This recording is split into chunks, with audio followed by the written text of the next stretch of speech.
You are live. Okay, Ms. Shaken, we're ready when you are. Okay, still read public comment, right? No, we'll read it at the end because there's no public comment at the beginning. Okay, so we have no public comment in the beginning. So we are moving right into the first item is an overnight trip proposal by Mr. Tater? Is that right? Tater like tater tot. All right. No, I want tater tots. So we've been going on this trip. This is my 4th year now going on the trip. The only year we didn't go was obviously the year of the pandemic. This year we have 13 kids qualified. We had 17 in total, 13 elected to go. The 4 that decided not to go wasn't for any reason aside from they had prior commitments, whether it be sports. So we were really excited. We had 3 first place teams, a second place, a third, a 4th place team, and a 5th place team. This is on the heels of when they competed at Del Val. That was in December.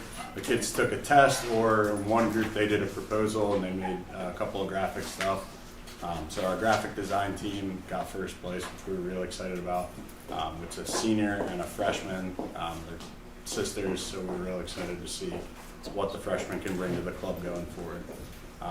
As far as costs go, the club paid $2,063.30 out of our budget. We just had a 3-on-3 tournament on Friday. That was a great success, thankfully.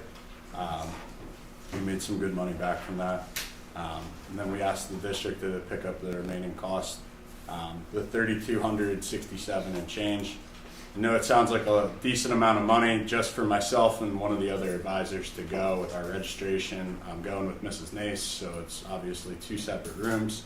Came out to $1,192, and the trip's been great. The kids have had a really good time. While they're there, they're in different workshops the whole time, and we treat it.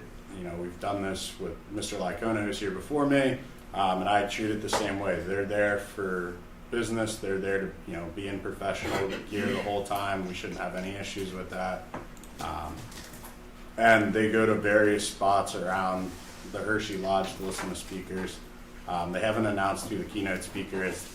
Last year they had someone from KPMG speak to them the first night. Then they had a motivational speaker speak to them the second night. And then it sums up at the very end with an award thing. If the kids make top 5 at states, they qualify for nationals. Nationals is in Salt Lake City this year. So, Nice. so I might be coming back to you guys. I love the trip. I mean, the kids that we're bringing this year, they're really good kids and very lucky. And the nicest thing for me is a lot of them are underclassmen, so we hope to expand our numbers and whatnot for coming years. 3-day trip? 3 days. We're leaving. The team that's the graphic design team, they present again at 8:30 on Tuesday morning. They're sequestered from 8:30 till 12:30. So I will be dropping them off and taking the rest on our way to get checked in and whatnot. So they'll miss Monday, Tuesday, Wednesday. The last thing on Wednesday, there's a group that we're hopeful competes in the last final event. Obviously, that's a wait and see type of thing. I've talked to a couple of kids that are on the trip that potentially have some type of conflict with sports and whatnot. I'm going to have a meeting with their parents, just go over expectations and whatnot beforehand, and make sure that I get the parents while they're there to sign the consent form to allow them to drive if they have to. Ideally, I wouldn't want that, but we're going to use the district vans like we've done in the past. So it's always fun having 8 kids behind your ear screaming as you're going down 80. But it's a great trip. We really enjoy it. Are there any questions for me about it? We've gone on it, I think, the last 8 of the last 10 years. What songs do you guys usually sing along to? So it's funny you say that. Last year we had the one van that didn't have an aux cord. So first time we stopped to get gas, we got an aux cord. but they didn't get the little piece to adapt to the new phones. So there's the radio that way, aux cord on the way back. So, How do kids qualify to go? so the kids take a test. It's a 1-hour test based on, I mean, we have teams for business law, business management, entrepreneurship, graphic design, political science, and securities and investments. So it's kind of the whole gambit. We had teams make it for sports marketing. So it's kind of all over. They take a 1-hour test with me. The business management team and the entrepreneurship team, they took it all together. They each take their own test. Based on that, I get the results when we went to Del Val. And the 5th place team, which is the entrepreneurship team, initially didn't qualify. Other teams dropped out for whatever reason. And we were happy to bring the 2 girls that are going to be able to go to that. And then at states, they'll take another test. So that group that I said had to be dropped off, they're doing a presentation. I just saw what they're working on right now. Last week, it looks really good. So they'll be sequestered in one room. They'll go, they'll present. And they're very strict about it. A kid last year was 2 minutes late to his sequestering time, and they didn't let him compete. So we hold the kids to it. Hey, there's days that I'm going to be judging half the day. There's shuttles running around the whole campus and whatnot. You have to get yourself up in the morning and get yourself over to where you need to be. We treat it as a leadership thing. I can't be there to hold their hand the whole time.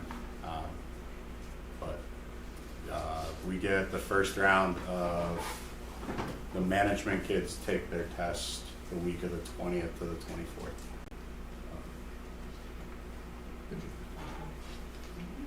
I mean, I'm sure if you guys place it, will be presented at the school board, but I'd love to even hear it. If you feel like you'd love to email us. Yeah, no, I'd be happy to do so. I mean, hopefully we haven't had, since I've been one of the advisors, we haven't had a kid qualify and decide to go. It's hard. Typically, the kids that end up qualifying are seniors, and the week that Nationals is the week right after graduation.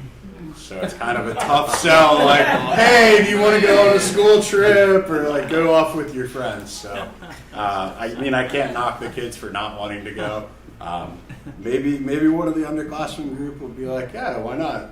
Pad our resume for schools and whatnot. But overall, they've been really good about it. So awesome. Sounds awesome. Thank you. That's And I just want to say I apologize because I was so focused and not connecting the dots, and I only know you as Tatey for my kids. So Yeah, it took a Tater. minute Yeah, to that's put- me. Yeah. So, Sounds awesome though. awesome. Thank you guys. Thanks. Thanks. Good luck. Okay, then next Thank you guys. Have a good night. Take care. Night. Next is another overnight trip proposal from Mr. Owens for ski and snowboard club. My name is Jason Plow. Ross couldn't be here tonight. Unfortunately, his son has a virus and it's pretty ugly at home. So I'm here on behalf of him. So this is the same trip that we have done in years past. We're trying to get a jump on it this year, trying to go a little bit early just because it gives us a little bit more flexibility. As everyone knows, everything is getting more and more expensive, and we feel as though we can try to minimize costs by starting the planning process a little bit sooner. You'll also see that it just says Western United States. In years past, we would pick a location and then go from there, and we found that limited us because it kind of pigeonholed us, and sometimes we ran into trouble where there were only 3 houses available, and the houses were, in some cases, 50% more than another location. So I know it's kind of vague as far as the location, but the trip will remain the same depending on where we go. We try to stick to major hubs as far as the airports go, like Denver, Salt Lake, Sacramento, or Reno, which we've done in the past. Typically, the way that the trip works is the students will meet here, we'll get a shuttle bus, we'll shuttle them down to the airport, whether it's Philadelphia or Newark, again, depending on cost. We will fly out to the hub where we will rent vehicles, always all-wheel drive or four-wheel drive because we're in the mountains and there's snow. And then we'll go to the various mountains. We try to give the kids multiple experiences, multiple different mountains, and then multiple locations. So if we go in consecutive years, we went to Utah this year, we tried to either go to a different section of Utah or just to a different place in general, so kids have more of an opportunity just to experience a little bit more. As far as the trip goes, there's a lot of prep work leading up to it. Obviously, with a trip like this, there's a lot of moving parts. And there's a lot of communication that is required with not only families and parents, but with also the students. So we sell this to the kids and to the parents as an opportunity for you to kind of experience the real world before actually setting out in the real world. So on the trips like this, we rent large houses that would accommodate the whole group, and the kids cook and the kids clean, and sometimes it's really successful and sometimes not so much. But they're feeding each other, and it's kind of interesting to see them work as a team. And some years the kids really shine, and some they need a little bit more guidance, and each group is a little bit different. As far as the cost goes, I had to increase the cost again to $2,100 this year. Hopefully it will not cost that much. It will not exceed that. So we've kind of structured our payments so that we'll have an opportunity between the second and the third payment to dictate the final cost. So that way, if we can save the families a couple $100 here or there, we're going to do that. So that's why we've kind of decided to stagger the payments. As far as the way that the current calendar sits, we'd be departing on the 15th of February, which is a current school day. So kids would miss 1 day of school, staff would miss 1 day of school, and then the 20th, is an in-service day. So staff would miss the in-service day the following week as well. No kids will ever drive. The rooms are dictated by the chaperones, so every house is different. You can only get so much of an idea by looking at pictures online. So we go through the house and we say, all right, girls on top floor, boys in the basement, chaperones in the middle. So every house is different depending on when we get there. And we're in communication with the hosts prior to coming. We tell them that we're from Greenwich High School, we're a school group. We get that out of the way first because some people have reservations about letting a school group stay with them. And we do have letters of recommendation we can provide them just from past years of hosts that we'd stayed with before. We have a pretty good rapport. We've never really had any significant issues on any of these trips. No injuries. Kids have been great. To be in the club and to go on this trip, you have to be in good academic standing, and you have to have no behavioral concerns. So the kids are vetted. They have to fill out an application.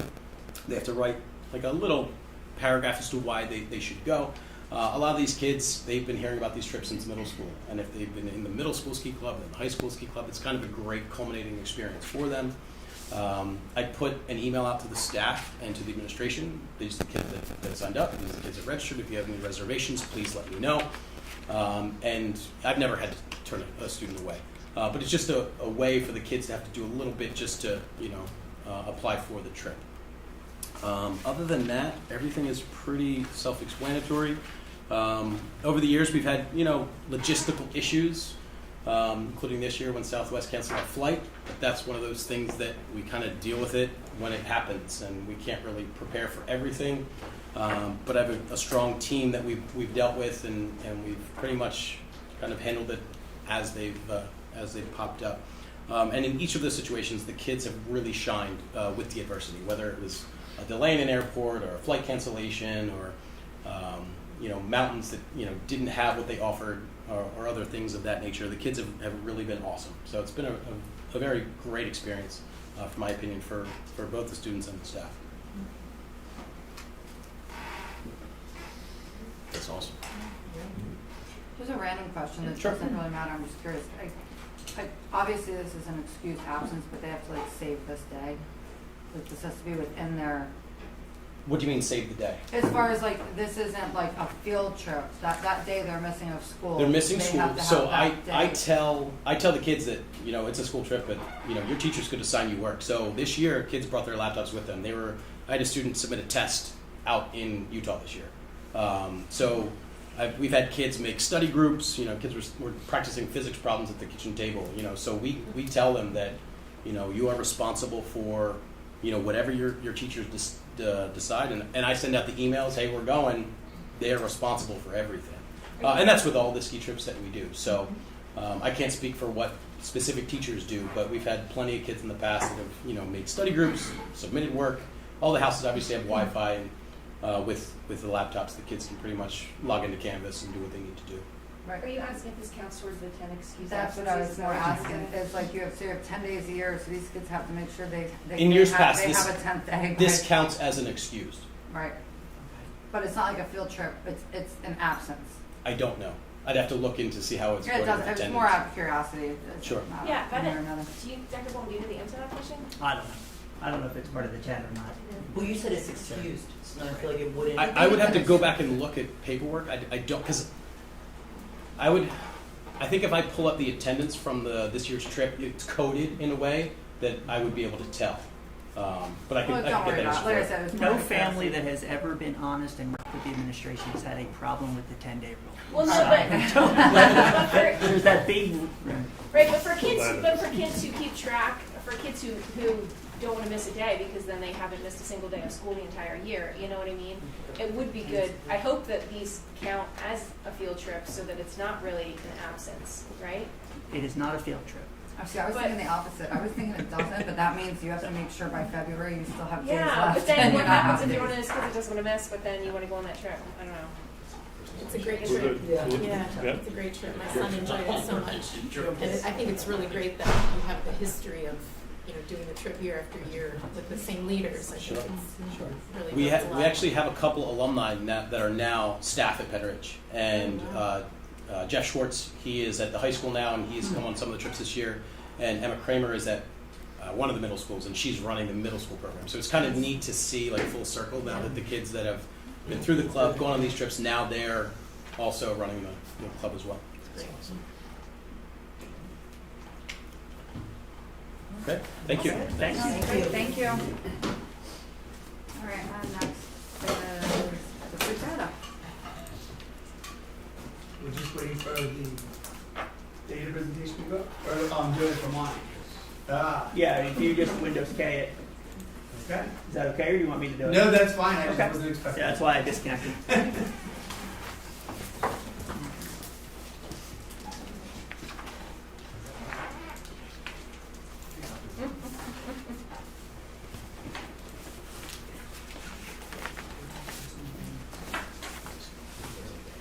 Let me see.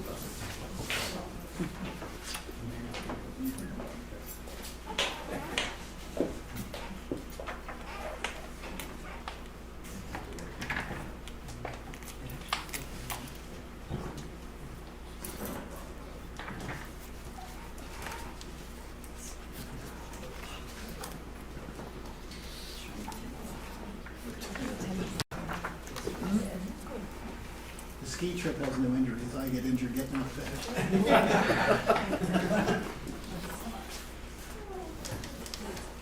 there. Did you throw your back out? Not right. Just a little bit. He was more mobile this winter than he. At least it was only on a 14-hour day, so it's cool. So as part of the file that was in board docs, we received the 22-23 data report again. So that piece was in there. Unless you have any specific questions, I can go into it. But this was the one that was shared at the last meeting, actually at the board meeting. So, but then there was a few questions that came up as a result of the district data report and just in general about the data goals that were prepared for the district this year. And so one of the questions was having the data by school for 21-22 for those particular grades and content area where the goals were focused on. So on the left-hand side, you have ELA. This is advanced and proficient for grades 3, 4, and 5 for each of the 3 schools, or for each of the 7 elementary schools. And then on the right, the math, advanced and proficient for each of the middle schools. So, and that's what we had used as the kind of the baseline of that data to know what we wanted to grow over the next couple of years. But we also used the 5-year history on where we have been. So this is the ELA this is all district-wide. So as you can see in 3rd grade in 16-17, we had a 76% proficiency in the very last column for advanced and proficient for 3rd grade, and then this year we are at 59%. 4th grade we were 79, now 63, and then for 5th grade 84, down to 64. So obviously we've seen that we've had some challenges. Obviously COVID had set in with the pandemic and everything, and we had some mitigations that we had to deal with. So, but now we're focused on looking to see how we bring those back up, and we put a lot of different strategies into place, and I'll go through those again. These were shared at the last board meeting for both the elementary RELA and the middle school math. And Dr. Scheid and Mr. Vogel will talk in regards to the math piece. So the increased overall RELA proficiency in grades 3, 4, and 5, that 10% over 2 years. As I said, we took that average and said, okay, where do we want to be to be able to gain back where we were pre-COVID, pre-pandemic? So, and we looked at the strategies to put in place. So the implementation of the teaching assistants at our non-title schools, as I had mentioned before, this is part of the money coming from the American Rescue Plan, ESSERS 3, that we've been fortunate to put these positions into place at each of those 5 different schools, or 4 different schools. And they assist with grades 3, 4, and 5 in particular, and then focus on the RELA component of the day. So they're either pushing into classrooms, pulling small groups to reteach, and working during the EI time to provide reinforcement and enrichment opportunities. And then our continued professional development with the use of making meaning and being a writer. We're coming up on our third learning walks of the year with representatives from Collaborative Classroom to actually go through the teacher's lesson and look at the student response, the delivery of instruction, and give feedback and debrief at the end of that to understand and to make sure that we're implementing the structure of the lessons in the appropriate manner. So those are the walkthroughs to observe, and just part of our walkthroughs, I know that Sarah and myself and the building principals are all going into classrooms during the RELA time to reinforce what we learned during the learning walks and make sure that that carries through with all students. We've had work on specific focus on our TDAs, the text-dependent analysis that we represent the structure and style of when students are being administered during the PSSA. This has been work has been going on year long, but more recently we focused in on our professional learning time in February to kind of bring some consistency among all 7 schools and working with the TDAs. They've all been working it to some extent, but we found a structure that was really well received, and the students were responding to it, so we wanted to bring that across the district. Small group instruction based on data to address student specific needs. And then again, these are during child study team and the data meetings that are occurring at all the 7 elementary schools. And so that EI time where they are creating power hours, as we'll call them, where they look at need specifics of the students, grouping them to address those specific needs, and constantly monitoring them to exit them out and restructure what we need to in order to address where other students may be falling behind, other students are moving ahead, providing enrichment for them, and then restructuring about every 6 weeks based on the results of their benchmark. And then again, that utilization of the EI time, as I spoke to already. We did bring the STAR assessment into place that aligns with Freckle, which is that blended learning system that students use as a practice tool.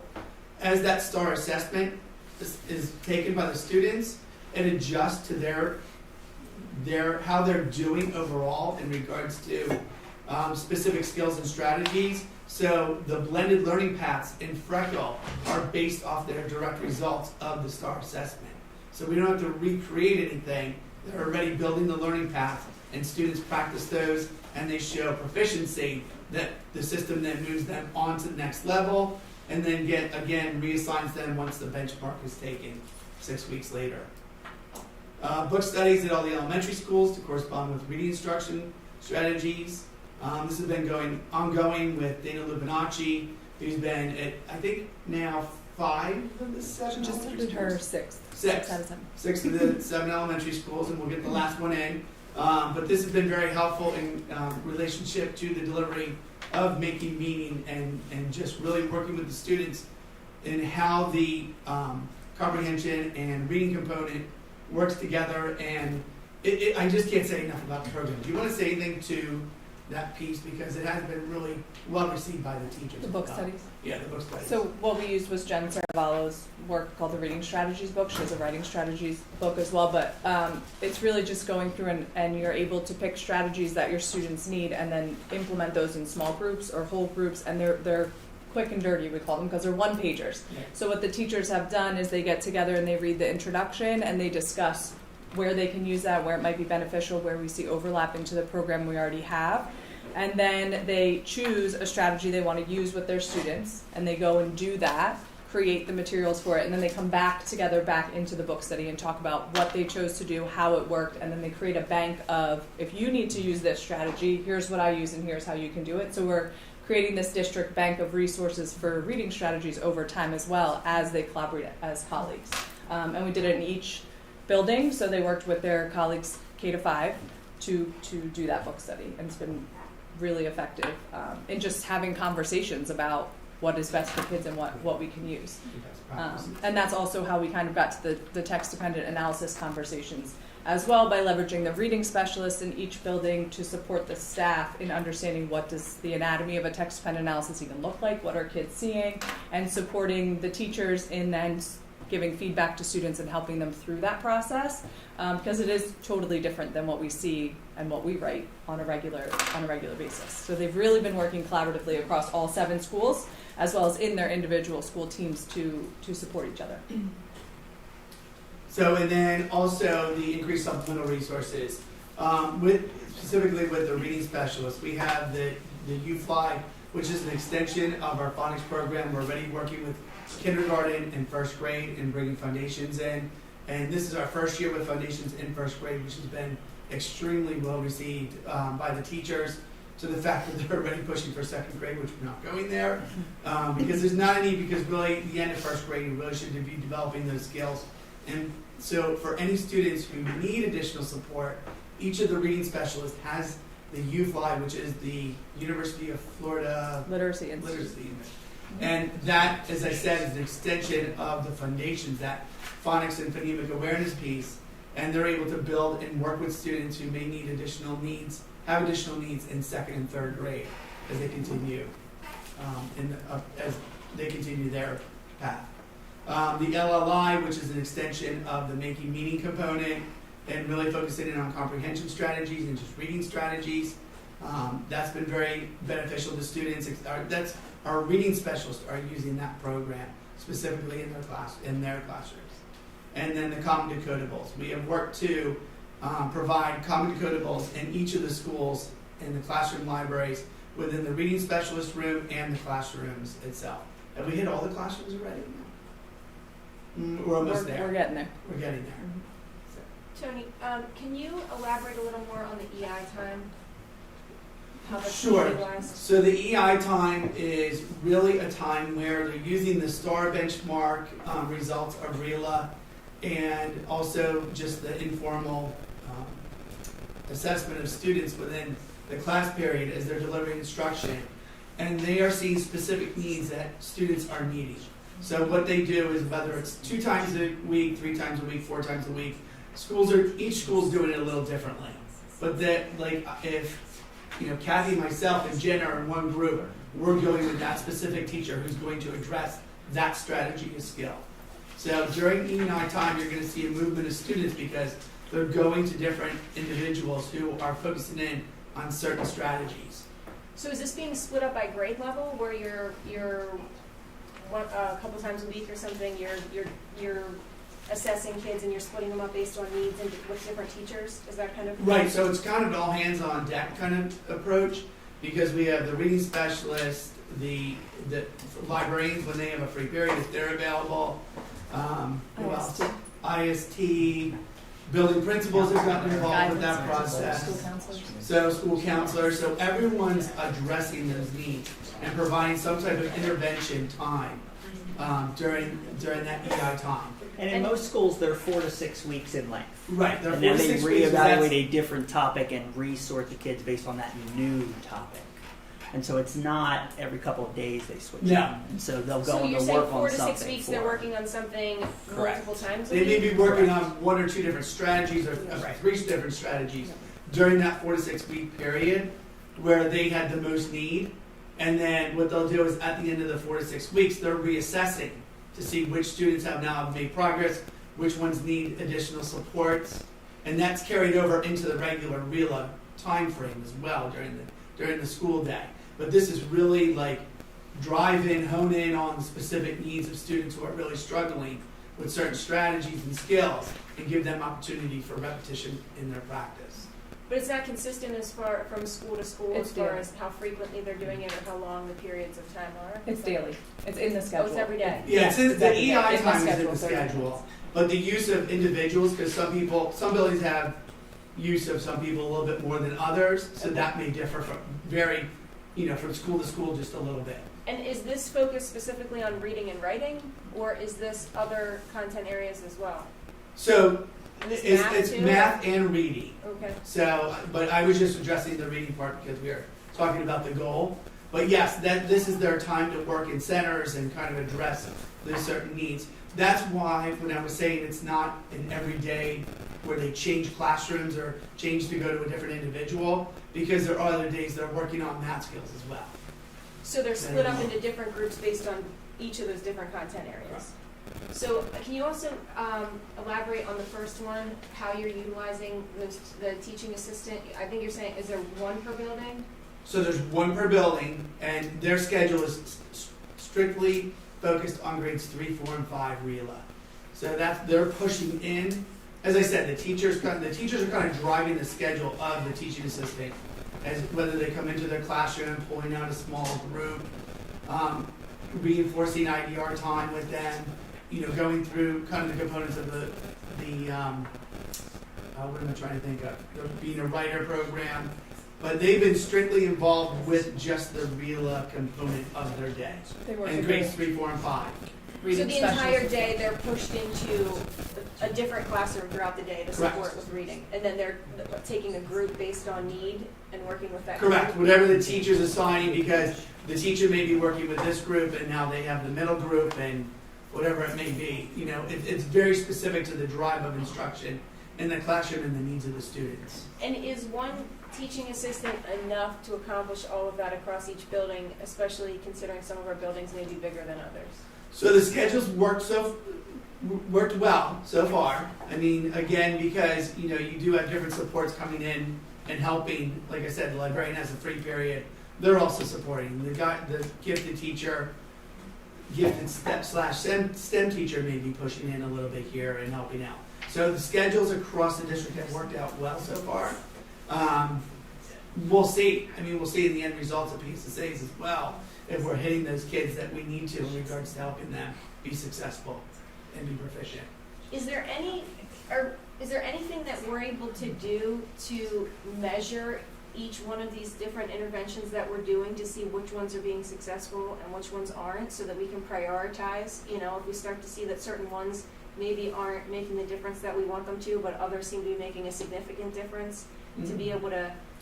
Yeah, and that's the different benchmarks that we use. Like the foundations, we're looking at DIBELS, and that's, again, we just added to first grade this year because we saw that there was still some, there was a good amount still struggling enough to bring it back. And then there's you're familiar with foundations, the double dose component. So they're integrating the double dose as well. And then for those students who are still struggling, you're going into the UFly, working with the reading specialist.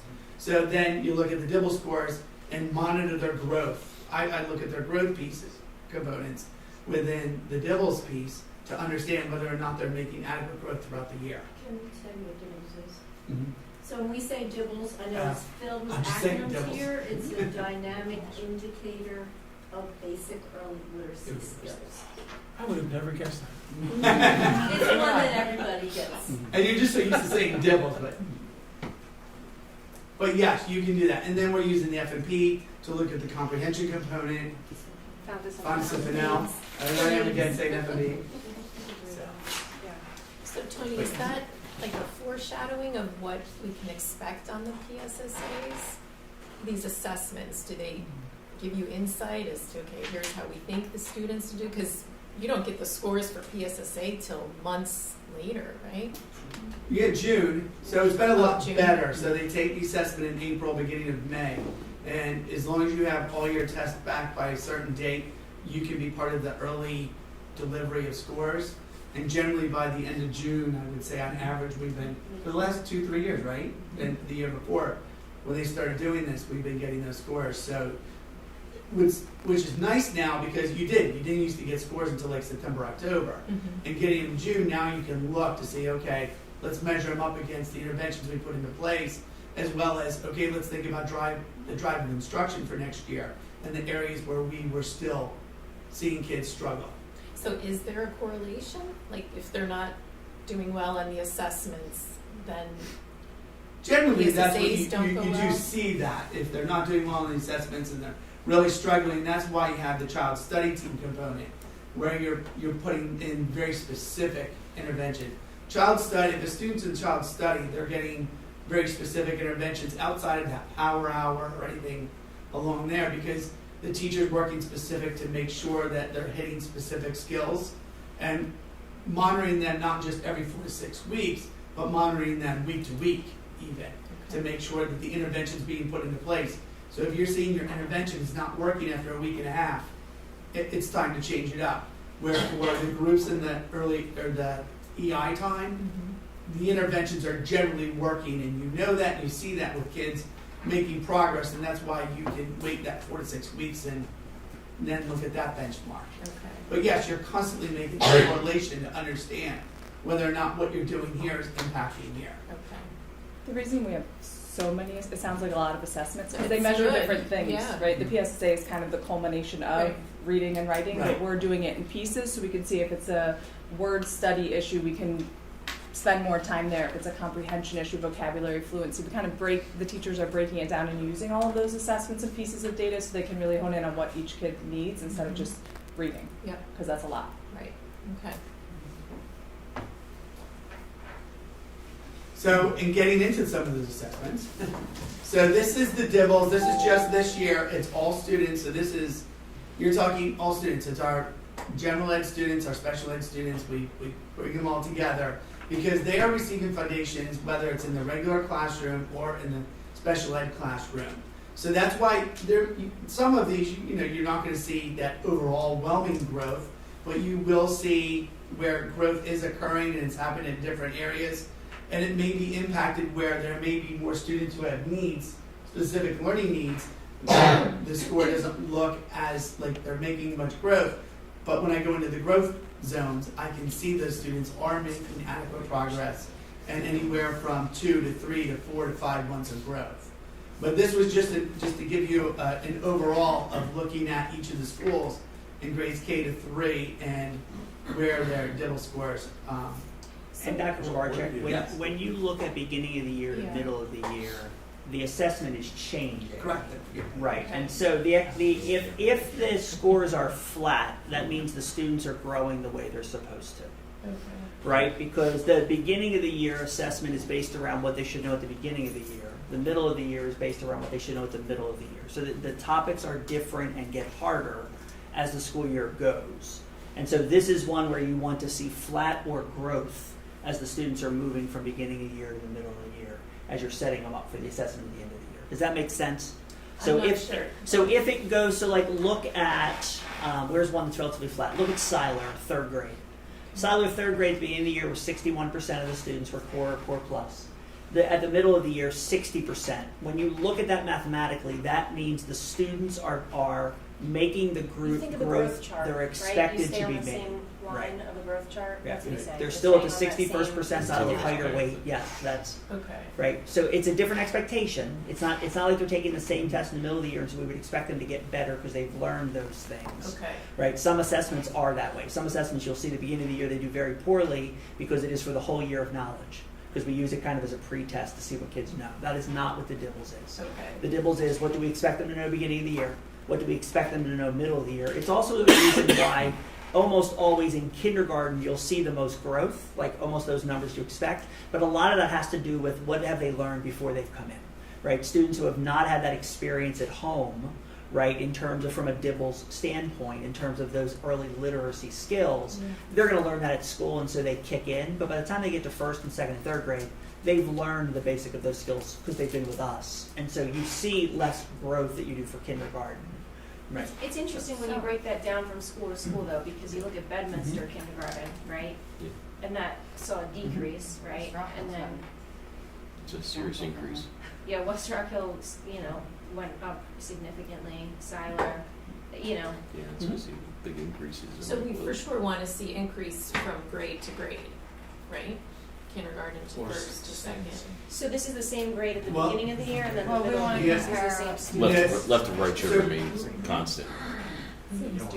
In, re- So, like, in no, regards to what kindergarten you're is- looking at, it's not so much grade to grade, because again, even the first grade assessment is gonna be much more rigorous from the end of kindergarten to the beginning of first grade, because again, it is what Meg was saying, that growth line, if you look at that continuum, just keep moving them along. So really what you wanna look at is our grade 1 from beginning of year to middle of year, and then end of year, which we will have those results obviously in June. But that's where we want to make sure that that growth is just continuing, where they're not falling off. And then what this does also help with is students who are really struggling with that phonic component, that's the child study. That's where they're looking at going, okay, what needs to be done to help these students who are really struggling with phonics and provide them additional supports, whether through the reading specialist, IST, or whether it's in the classroom itself. So that was my question. So if we look at grade 3 for Bedminster, so what's the percentage where we're kind of even? Like I'm thinking 72 to 67, or then Grass in third grade 64 to 58. When there's that drop, how do you pinpoint what that's Well, from? so How when do you, address it? I'll tell you this, when you go into Dibbles, there's probably like 12 reports. Easily. So this is just really just a benchmark assessment in regards what the. It's not a judgment. the It di- seems No, I fair to me, understand. like, And I understand what you're saying, feel- because when I first look at it too, I'm going, well, I see decreases, but does that mean that everyone's kind of falling off or what? So really, there's that kind of 5 to 10% where, you expect some differences. So that's Because considered again, about- the rigor of the assessment's getting more difficult too. And what the Have you expectation noticed- is of what they're supposed to do. Have you noticed what specific factors are impacting some of those scores that are dropping, or, that you're not seeing the growth in? It's going to be different depending on the Yeah. grade level. So Right. like third grade, for example, has a different assessment that isn't even in K1. Because they're expected to learn those skills in third grade. So we really look at it per grade level, and then the reading specialists really use this to form their groups, and they move students in and out based on their Dibbles information. So it's Right, hard. I mean, can't really say if you look holistically, at Bedminster kindergarten, right, 37 to 34, but the rest of them pretty much seem to be jumping. Do you attribute that to something? Are there Is it the specific same assessment factors? for every school? It's the same Yes, assessment, it's the same. beginning and Yes. middle for every? Yeah, same assessment from school to school. No, I mean, Tripled. not really. I mean, some of it is experience and this is not to be negative in any way towards any teacher, but if the teacher's new to a grade level, they're learning the process of Yeah. teaching this program. Where you've got a kindergarten teacher who's been in place for 22 years in that grade level, you may see some differences in that way, in the way they approach it, and the delivery of instruction.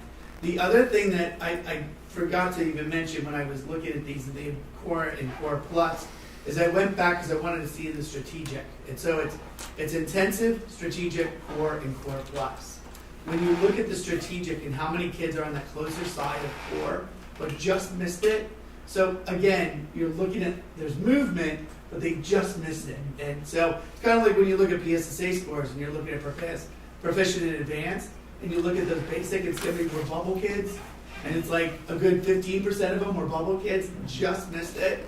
You see the same thing. So by the end of the year, our hope is to see them make that jump over into the Core Plus as well. And what you're going to find over the next few slides, there really are 3 different sets of main core data that we use in RELA when you talk about primary, which is where we are here in terms of K through 3.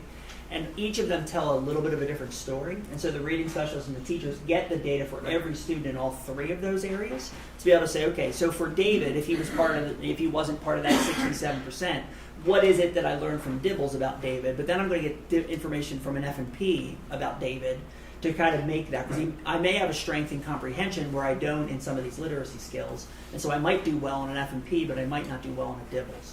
And that's why the groups are changed on a regular basis based on the topic.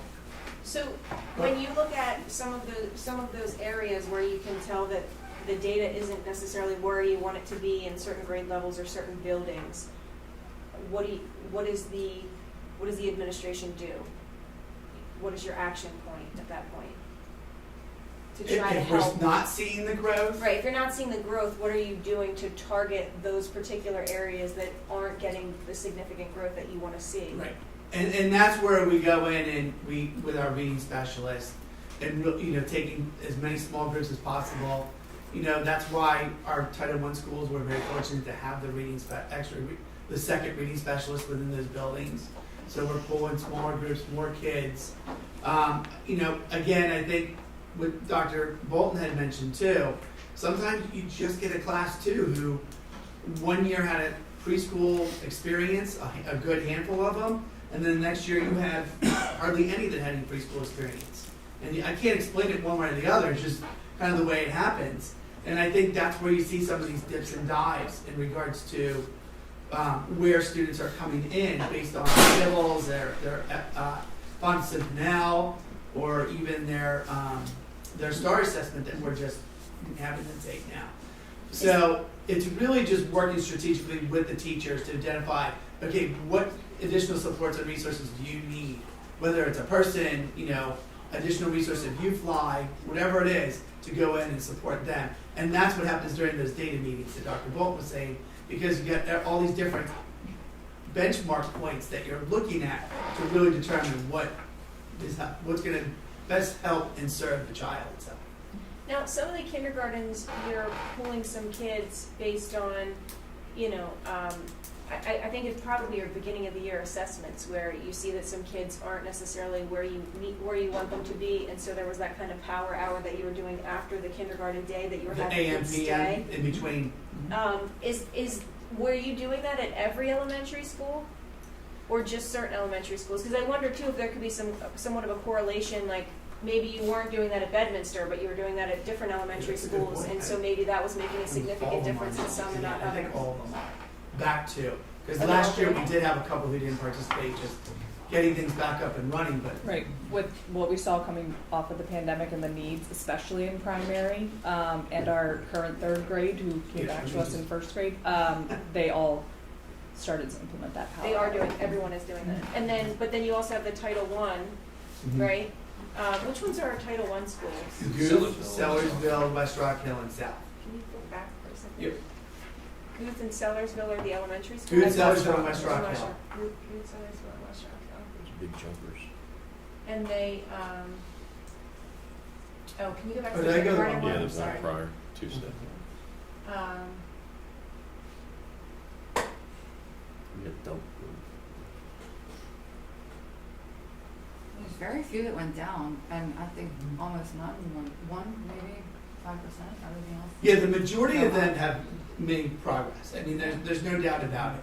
And the ones that you see where they went down or slightly down, like those are the ones that you're looking at more specifically and looking at the group of students, identifying the needs of those students. So, like I said, that's where I would imagine those scores and those proficiencies at the end of year test, the end of year benchmark is going to show a difference. And it's not fair to say they haven't made progress. They're Right, just not that in too. core or core Again, plus. because- They may have been in intensive and now they're in strategic. So Strategic. that's not here, but to go from Right. intensive to strategic between the beginning of the year and the middle of the year is significant growth, But especially wouldn't if you came but in with wouldn't no you letter still see- knowledge. But wouldn't the percentage still go up if you It's were not going- reflected on this chart. Right, This I don't is know. only This is core and core core and core plus. Right, but I see what you're saying. Okay, Yeah. got it. And is there a percent that we're looking for? What's the target percent for each of the grades? Yeah, they don't. Well, I mean, 100% would be 100%. ideal. But they don't Obviously. present a target But percentage. it's like, That's the for goal. comparison purposes, is it, I know you can say we're shooting for 100%, but what's realistically, what is the is there a running average Yeah, of just an increase. what the schools that we're shooting for? Or, from at the end of the year, what do we hope that they reach? Or So at the end of the year, I actually revert back to the zones of growth because I want to see how many months of growth they made because that's going to reflect going into the next year as well and know when to start them off and drive that instruction. So, I mean, again, it's hard to say if there's a specific percentage wise beyond saying. you think it might vary, as you said, in kindergarten? So if depends on if they're in preschool. So There's a lot of right, factors, factors yeah. on that. Yeah. So it is, but it would be good to know what the range is. What we're trying to get within that range. That was my question overall was, of course you want 100%, but, you know, what would it take to have 95% of the kids Right. proficient or advanced? Or is that unrealistic? Yeah, I don't know. One of the things you notice that as the grade level gets older, the scores are clumped from school to school. The school, right, makes less of a difference as you look, right. Now that's not solely true. But there are more outliers in kindergarten and first grade in terms of the variation, right, developmentally in terms of kids. So as you get further along, now the goal is then to see that continued growth. Where if third grade is going to be more consistent, you want to bump that and say, okay, so what does it take for us to get into the 80s? What does it take for Deibler to be the Right. normal as opposed to the top score, like they were in this set of data, right? They weren't last year, but they were this year. We do have to also remember we're looking at 1 year of data, right? And so for us to make determinations about it always happens and those types of things. But that's really the part that we look at in terms of district-wide. You want to have higher consistency as you get into the third, fourth, and fifth grade because then it's programmed, right? And that's the same across everything. Kids are kids, as opposed to where they started out in kindergarten or first grade if they weren't here for kindergarten. But that's why you see more variability there and more growth there, which is a good thing. That means what we're doing here is helping them. In second and third grade, you're looking for those, continued clip up to the high 70s or 80s. Because that will match. At the end of the year, that's where we'll hope we are because that'll match where we're trying to get from a PSSA standpoint, although they're not the exact same percentages. Right, so you don't want to compare percentage to percentage and say that's the same goal. But Like even just looking, sorry, we're No. diving into this more, but even if you look at, say, Siler, Mhm. and you say grade 1, they're 73%, which is great, I mean, compared to everybody else. But by the end of grade 3, they're actually below some of the ones. So what's happened between grade 1 and grade 3 that's caused, because you would think if they started at grade 1 at 73%, just continue to build on that. And I would say, boy, it's great for West Rockville. They started at 16% in kindergarten, and at the end they're at 65%. But you would expect that Well, it don't might be forget harder there to was dig a out of the pandemic. hole. There's some things in the pandemic, some years got It suffered could be, a lot more. yeah. So And they're you they're can't different compare kids. So That's this different kids. Right. Siler's Different first grade cohorts. right now in third grade So might then we'd look like different. to see that same cohort. Yes. I guess Right. at grade Right. 1. Yes. What are they will they testing continue in to stay grade 3? strong? Right. Well, I think like, to that Mr. seems to be a Russell, strong group. The and we're next not- yep. Right. slide. So Mr. Russell, the next Do we slide have- here, excuse me. actually is a cohort. Oh, there we go. So this is what we call the, I call them the shutdown babies, because in Wait, kindergarten, I got a they question were, from the this other is the one. classes. Sorry. Do we have previous year's data to see how these classes progress? Yes, we can follow cohort. So you can see what, because we didn't see it on that one slide. So Right. Right. as you're saying first grade, how do they do next year? Are we keeping improving there? Then you know they're learning. So this would be a good example of that, Mr. Wars. This is the third grade cohort, current third grade. And this was the grade that where schools shut down from March to the end of the year. And they were being delivered foundations in a whole different way than it's ever intended to be. But as you can see, in the first grade, which is the 2021 school year, we still had a good amount of students who were in the intensive category, as well as the strategic support. So as they returned to school and they were getting more of the instruction the way it's intended to be, with using hands-on and manipulatives and everything else, the intensive started to go down. Again, the next 2 years, 21, 22, and again this year, 22, 23. Same thing for strategic, went from 22 down to 15%. And then the next two categories, the core support and core plus support, you can see it started going back up the way it should be, because that's the trajectory we want, is to see more kids within that core and core plus support, and that they're demonstrating proficiency in regards to the phonics component. So yes, you could do this pretty much for anyone except the Dibbles changed the assessment in I always forget this. 4 years? 5 years? 2021. Oh, 2 years ago, Yeah, we didn't adopt it until 2020. 2021. The So, eighth yeah, edition. they had changed it, but we adopted in 2021. Hasn't it just leveled off though the last year? It had. These are the students So that I this think. is, this is the full year, 2021, 22, and just half year. You're And talking- half year 22, 23, correct. So that doesn't show improvement. Well, This year. for this year, no, but I expect to see that for 2023. I'm anxious to see at the end of the year where those scores go. But it does show appropriate growth.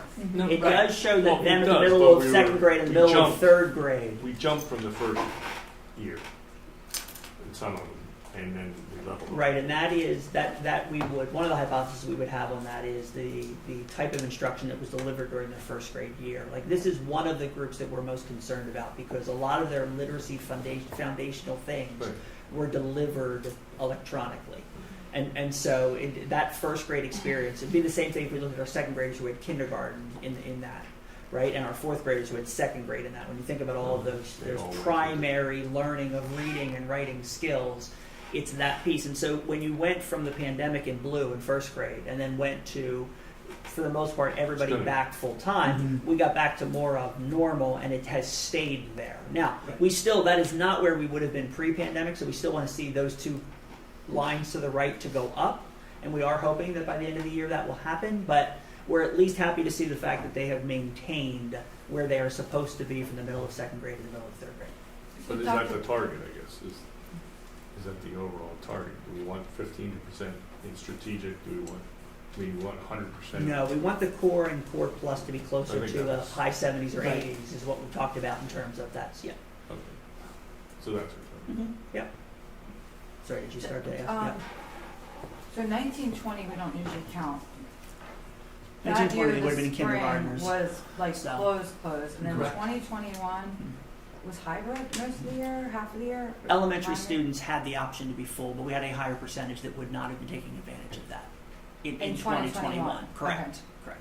Yeah, hybrid at the high school level, but not at the And then elementary it's level. 21, 22 when we went full. Last year would Yeah, have been, back. yeah, but I mean, it still would have been a Regular. percentage, but it was a much smaller percentage. Right. Right, and then this year even a smaller percentage in that. And then the next set of data points is the STAR reading. So we have been using the CDT at the elementary level as a benchmark, and I would say that we just weren't finding the stronger correlation with it, and we did bring on the STAR math freckle component the previous year, and we were seeing some really great results. And as well with both the assessment and the blended learning component to drive where students were, you know, having specific needs addressed. So we have the STAR for RELA and the Freckle RELA this year. And so what you're seeing here is a beginning of year to middle of year progression for grades 2, 3, 4, and 5. I did not put kindergarten first because it's an early literacy assessment, so it's completely different than the reading assessment that these students took. But this was just another example to show where the growth is occurring overall from school to school in each grade level from 2 to 5. And again, this is all students. This is general ed, special ed, all students in the mix in regards to where they started off at the beginning of the year and where they are currently at the middle of the year. These seem to have jumped a lot more than the other ones, consistently. And the dibbles. Than the Like dibbles. Using this. So these are not final. So let me rephrase. Right. This is the reading strategies, comprehension components in general, and just being skills that to help them to be better readers overall. Well, we seem to be doing better on that than we are On on like the phonics, like, because Don't dibbles you is think? more- Yeah, they're just two different, very. I know, very but they're, different they're, sets. everyone's Yeah. really Depends on the improved and grade. Yes. grown more than, Which is what we Flat. would expect, because Yeah. K1-2 is when they shouldn't know it yet, and Right. 3-4-5 is when they, They should should. know it now and be showing it to us. So this is what we want to see, Right. and then they have the time to get here by 3-4-5. So this is more of our intermediate focus rather than the primary, which is what we were looking at before. Right. And then just the phonics of the now.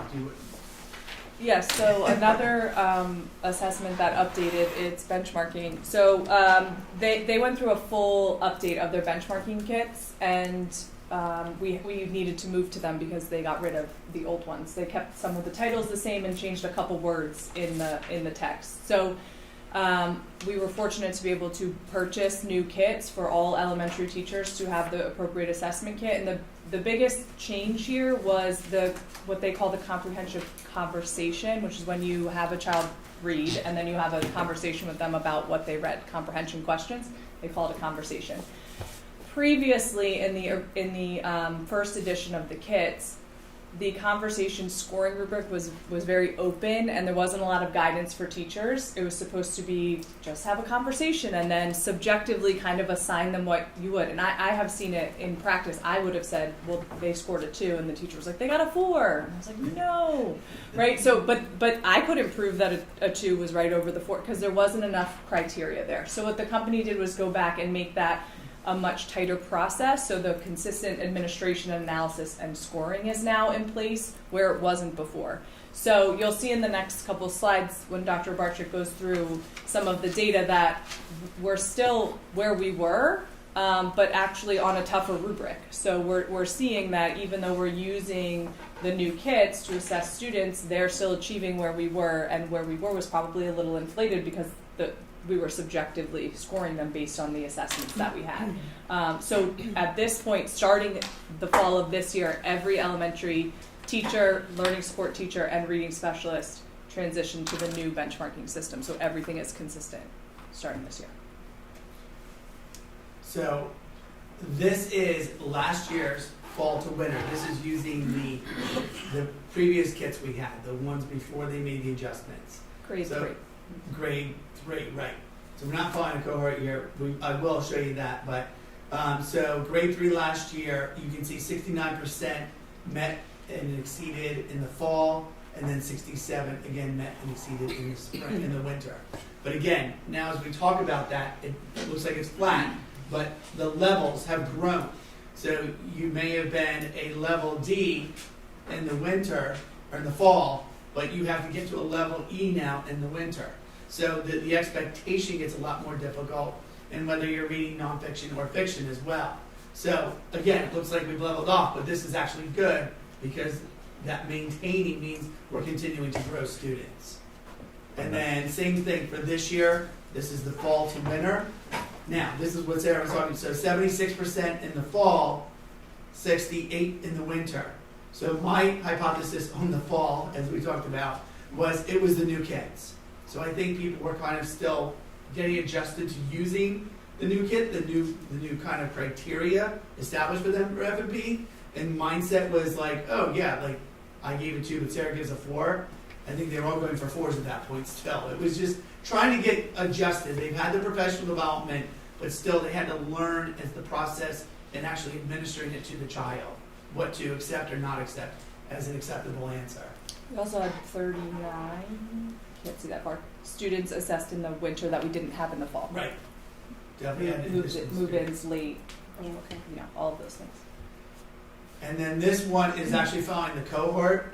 The top is the 21-22 fall, 2nd grade to the 3rd grade in 22-23, 65 to 76. It's the previous slides. I just wanted to show you the cohort coming across. And there's the winter to the winter for grade 2 to grade 3. Same set of kids. Obviously, we gained more kids the following this year, but again, 67 to 68, showing that your expectation grows, but even though it looks like it's a stagnant growth. Yeah, but Oh, got it. go back to the third drop, right? That meets or exceeds. From 76 to 68, is that correct, or am I reading this wrong? No, that is correct, and that was what we were saying is when So you're attributing that to the new...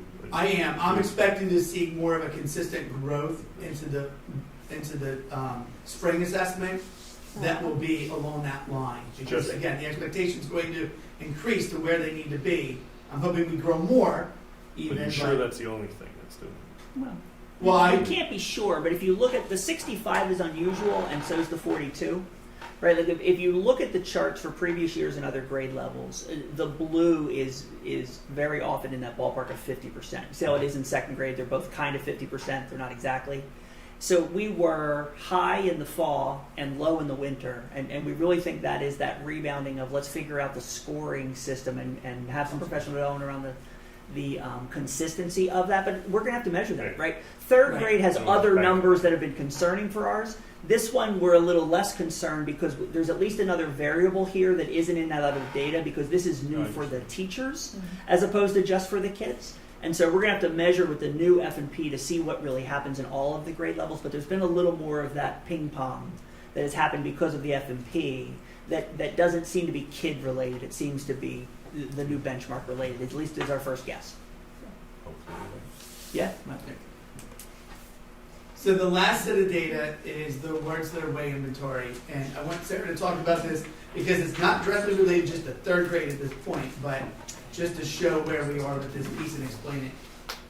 Yeah, so this is more so related to, we use learning loss money to purchase foundations for grade 1, as Dr. Barczyk had said, because of what we saw, which was our students were missing those foundational literacy skills. Our current third grade that we keep talking about, those are where their gaps still are. So we chose last year to bring in foundations starting this year in first grade. So now we have it in kindergarten, and then for those students who come here, and then all students in first grade receive that as well. So we use this as a marker to see, we were doing Words Their Way last year for first graders. We're doing foundations this year, so to compare where do they fall on that same assessment. So this is actually the Words Their Way primary spelling inventory assessment that we gave them. So on the left-hand side, you'll see it's last year's first grade, middle of the year, where they fell. And what you want to see in the middle of the year is about 30, 35 feature points on the bottom there. And then the right-hand side is this year's first grade. We gave them that same assessment to see where they fell. So you can see kind of automatically that it shifts over a little bit. And then I'll in the next two slides, I'll show you the school breakdown so you can see percentages. So again, this is middle of the year. This is where we would expect students to be achieving at the middle of the year. So last year's first grade as compared to this year's first grade. And then in the final column, you see the percentage of growth. So overwhelmingly, we're seeing our students are achieving at a higher level than they were at this point last year because of the intervention of foundations instead of using Words Their Way. And this is the same thing where it's 70% equals 70% is good year to year. So this is a big improvement. Yes. You said this is first grade to first grade? Last year's first grade compared to this year's. It's interesting that Bedminster is still the one that's out of whack when you're talking about a different grade. So it's not the same teacher, obviously. It's They the same, started it's the higher. Same building. teachers. Well, no, but we were looking at the kindergarten data, and this is the first Oh, grade data. yes. So it's not this. So it's Right, the same following thing, stuff, same each school, itself but a not little the bit. same, but not the same teacher. So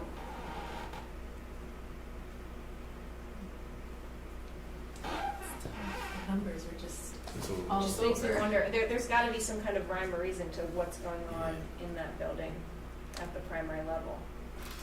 But it seems Yeah, to be and consistent Bedminster well has in the had, primary area. and I will say, I mean, again, not an excuse, but Bedminster has had changes to its first grade the last 2 years. So bringing consistency to that and everything, yes, and that's something that we have to work on in regards to working with the teacher who's currently delivering instruction in the first grade classroom. We've had long-term subs in there, there's been break instruction, yes, but that part of it can happen in any school, obviously. But that is one school that there's been a lot of change over the last 2 years. Do we need better? And we keep our eye on that. I mean, that is something that, when we saw it, we were like, wait, hold on a second, we have to back up. Because on the next slide, it's gonna show it as well. Yes, and we've had our foundations coaching from Right. Wilson, who comes in for the year that we have this. We have that happening at Bedminster as the host school. So every time that company comes in, we are at Bedminster as the host school, and they receive that professional learning, and our teachers then participate, and then my reading specialists take that to the other 6 schools. So we do have things in place to support the teachers who are new to the grade level or transitioning because of the turnover, maternity leaves and things like that to support them. But obviously, we're seeing it here. Can we get more cross-training or resources towards the ones that are, it seems like where Bedminster is suffering a little bit more than the others? So what we did for that, thank you for, no, is Read your mind. two of the reading specialists in the district, one at Bedminster and one at Guth Elementary, are being trained to be Wilson certified. So they'll be certified by the end of this year, and we'll have our own district Wilson trainers for foundations here. So we do not have to rely on the company coming in, and they can go to all 7 elementary schools to support K-1 reading specialists and IST.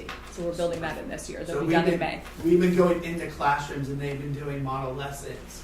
And then as a group, it's been myself, Sarah, the 2 reading specialists who are being trained, and then the teachers of that grade level.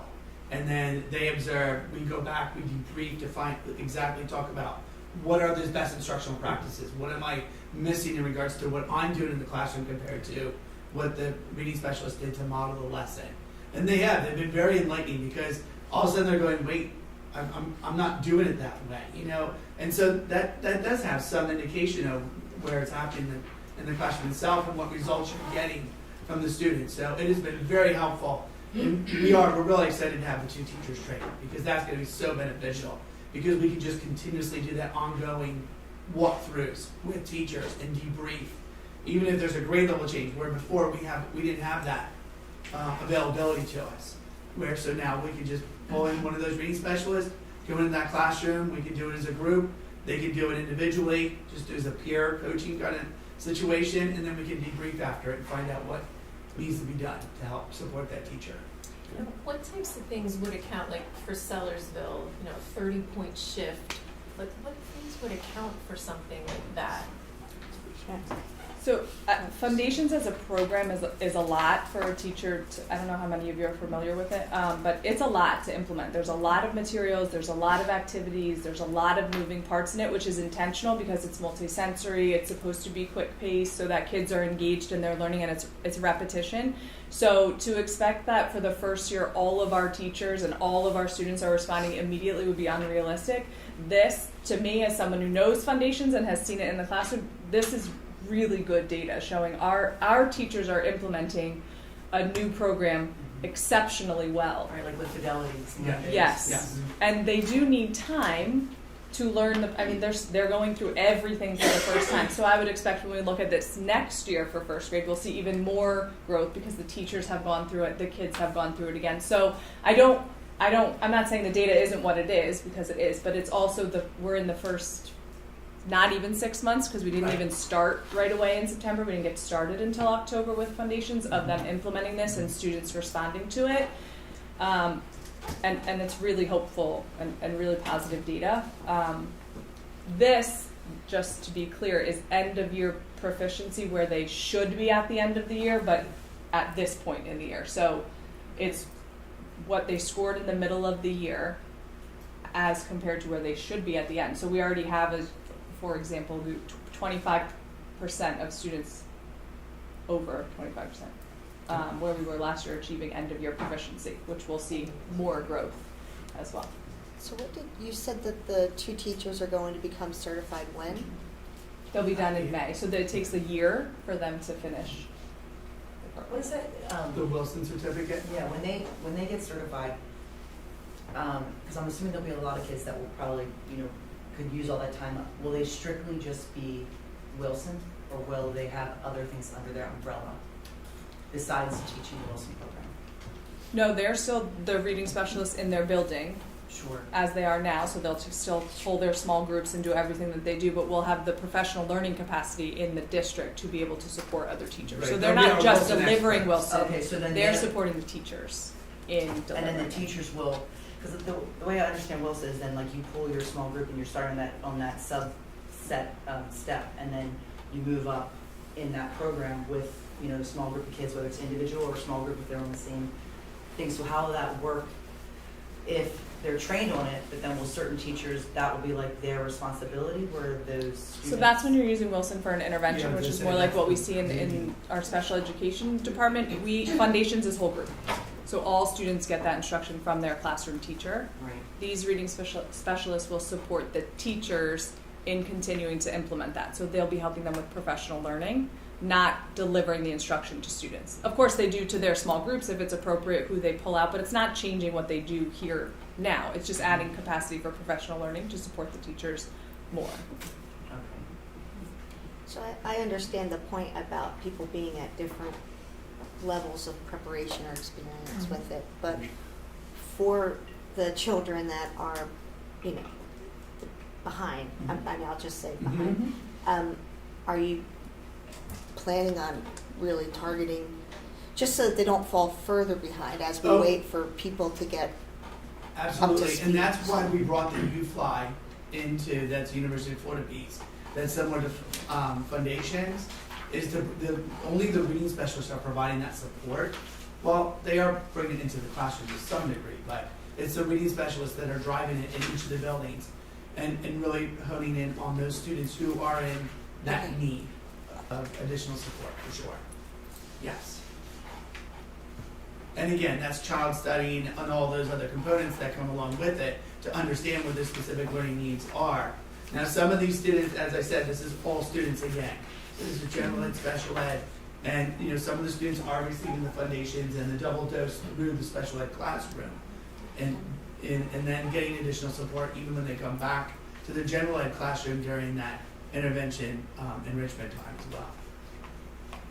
So getting a lot of support. Okay. And that's, yep, we want to make sure we're keeping an eye on those kids. Before moving on to math, just speaking, you know, my kids go to Schuyler, so that's like my direct, I'm assuming all the districts, but I've been super excited with like the STAR. I love the freckle, all the things you guys are doing with Beyond the Bell. The teachers are really locked in. I'm assuming it's going throughout the district. So it's tough, like when you see some of the percentages and the scores that don't always go your way.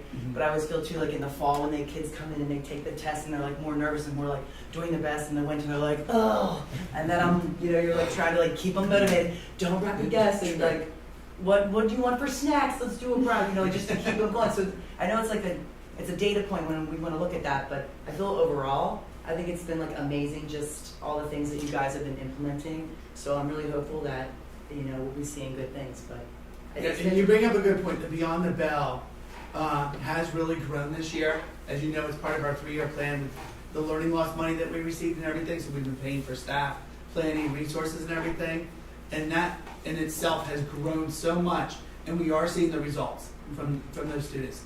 That you're just seeing the confidence and them growing and all these different benchmark assessments and really showing that they're getting it. So it's been extremely helpful. The way you guys are like targeting the students on maybe they were proficient in these skills, but these individual support, and they're breaking off in those small groups. Right. You know, we get a lot of communication on that directly from the teachers. I know I'm just speaking personally, but I'm assuming that's happening, you know, in all of them. So I'm really hopeful that it's definitely in the right direction and happy with things that are in place.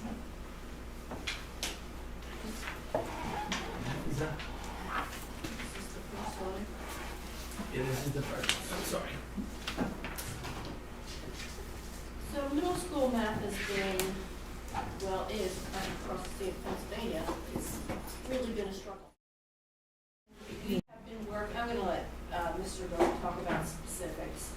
We have been working on ensuring the alignment of the eligible content with the standards that are tested on the PSSA and Keystones, ensuring that the curriculum is guaranteed viable and consistent across all middle schools. So that's the work that we have been doing. We're not seeing the results that we want yet, but we do expect that we will. Mr. Vogel will talk about interventions, but I did want to make a comment because Mrs. Patisky talked about the predictive nature of the assessments. They predict what the students should, or how the students should score. PSSAs and the CDT, which is a classroom diagnostic tool provided to all public schools in the state of Pennsylvania. It's an assessment, it's online, it's free. We've been using that because it's supposed to be predictive.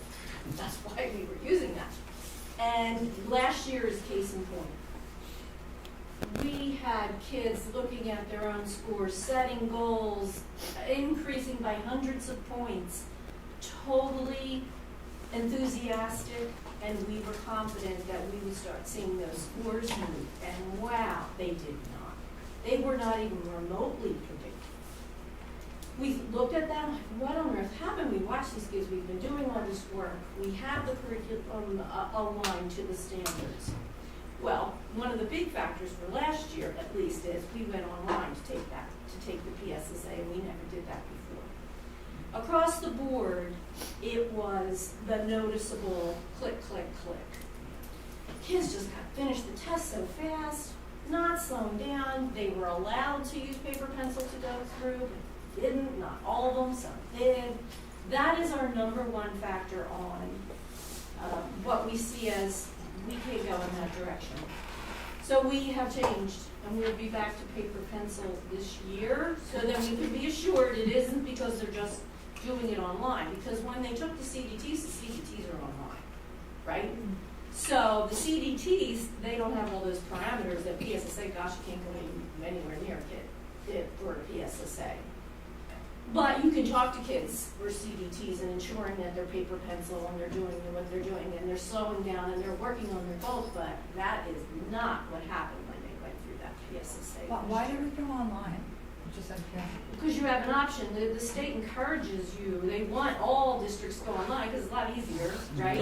And we had laptops, so the kids work online. And I talk to kids all the time. A lot of kids like doing their math online, and a lot of kids don't. So you have to make sure that when you're using the online tools, and you can write on ours, the kids are doing math. We have the screen, the touch screen, they are doing that. But not all of them are doing that way. So, this year it's paper pencil. This year stressing more of the, you show us what you're thinking, because that's really what the PSSA asks. You have to write that out. To be perfectly honest, and I think many of us have known this for a long time, that math test is a reading test. It is very heavily language-based. So I was talking to a couple of students at one of the middle schools and talking about math, and even the one female student said, it doesn't matter even if they read it to me. I don't know what that word means. I don't know. So it's really vocabulary.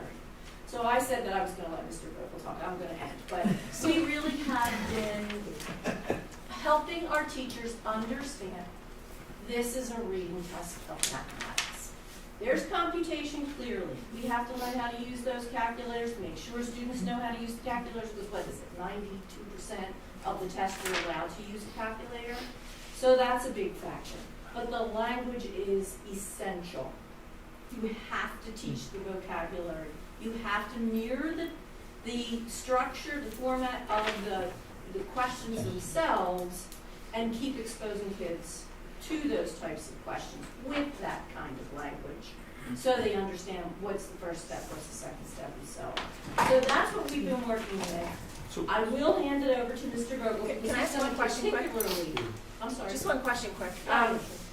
It's interesting that we shifted to what the state wanted us to do, so that it would be predictive of the PSSA scores, when what we were already using was predictive of the PSSA scores. I mean, we had all of that data. Remember presenting that to Secretary Rivera and how the Linkit data. Right, that Linkit data that we were using with the common assessments that we were already using here was already predictive. It already told us what our scores were going to be when they took the PSSAs. That was consistent. So it's interesting that they then use their own tool, try to push in their own tool, and it seems like the tools we were using did a better job predicting than their tools. So they were more predictive. You were right. They cost a lot more money.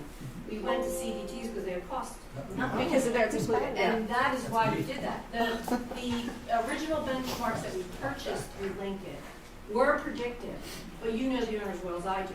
They looked at CDTs when they were creating them, but they did end up having better predictive scores than we have experienced with the free classroom diagnostic tools. So we are not. No, I was just going to say one more. Yeah. We are not. We did do CDTs. We still did them, but we've also added another layer of benchmarking this year, and that's what I promised to let Mr. Vogel talk about. But go ahead. Well, either one of you maybe can answer. Of these numbers, so I assume everybody statewide could go online at some point. How do these compare to like neighboring districts or like state? Across Is the this state. just the trend across the state? Well, sadly, I'm enough, glad you we're always asked. above the state. Should I predict your next slide? But Mr. Vogel, go ahead. no mistake. I have nothing left. Sorry. Let me start with that. Okay, so one of the things, we recently attended a workshop with Lincoln in the fall, I think it was. And Lincoln services a lot of districts in the state. And it's not as easy to get, like, we used to get it in the newspaper, all the districts, all the scores. It was really easy for me to figure out the comparisons. Well, I asked Lincoln to get us a comparison of all the districts they service in the state, get their averages, and then match it up to, so we can match it up to ours, and then do a 3-year average of how we were doing pre-pandemic. So the good news is in 3, 4, and 5, just to give you the sample, because we've been talking about interventions and equal comparisons. In 3rd grade, we're 13 points above the average of every, the compilation of all the districts that Lincoln has. In 4th grade, we're up 20 over the average. And at 5th grade, we're up 16. So help's on the way. I believe we're rebounding nicely. We're not quite at pre-pandemic levels, but we rose in all of those areas. So that was really nice. In 6th, 7th, and 8th, it's not as rosy, but we are in the ballpark. Because one of the things when you see raw numbers, when the PSSAs come out, and I always tell people, don't overreact to raw numbers because you need to see what it is in comparison. With none of that, what I'm going to say is we're there yet, because you can't look at 31% and 30 and 21 and say we're there. Mm-hmm. But we're in the ballpark with the statewide. For instance, 6th grade, it's 31 to 34. We're up 2 in 7th grade, and then it's 20. I had 22, but it's 21 to 25 at 8th grade, which is the trouble spot across the county. I just met with all the I almost said math nerds. I just did. The MEs around the county, and we were just talking about that 8th grade is always the sticking point there. We're still working on, we're all kind of brainstorming solutions to that.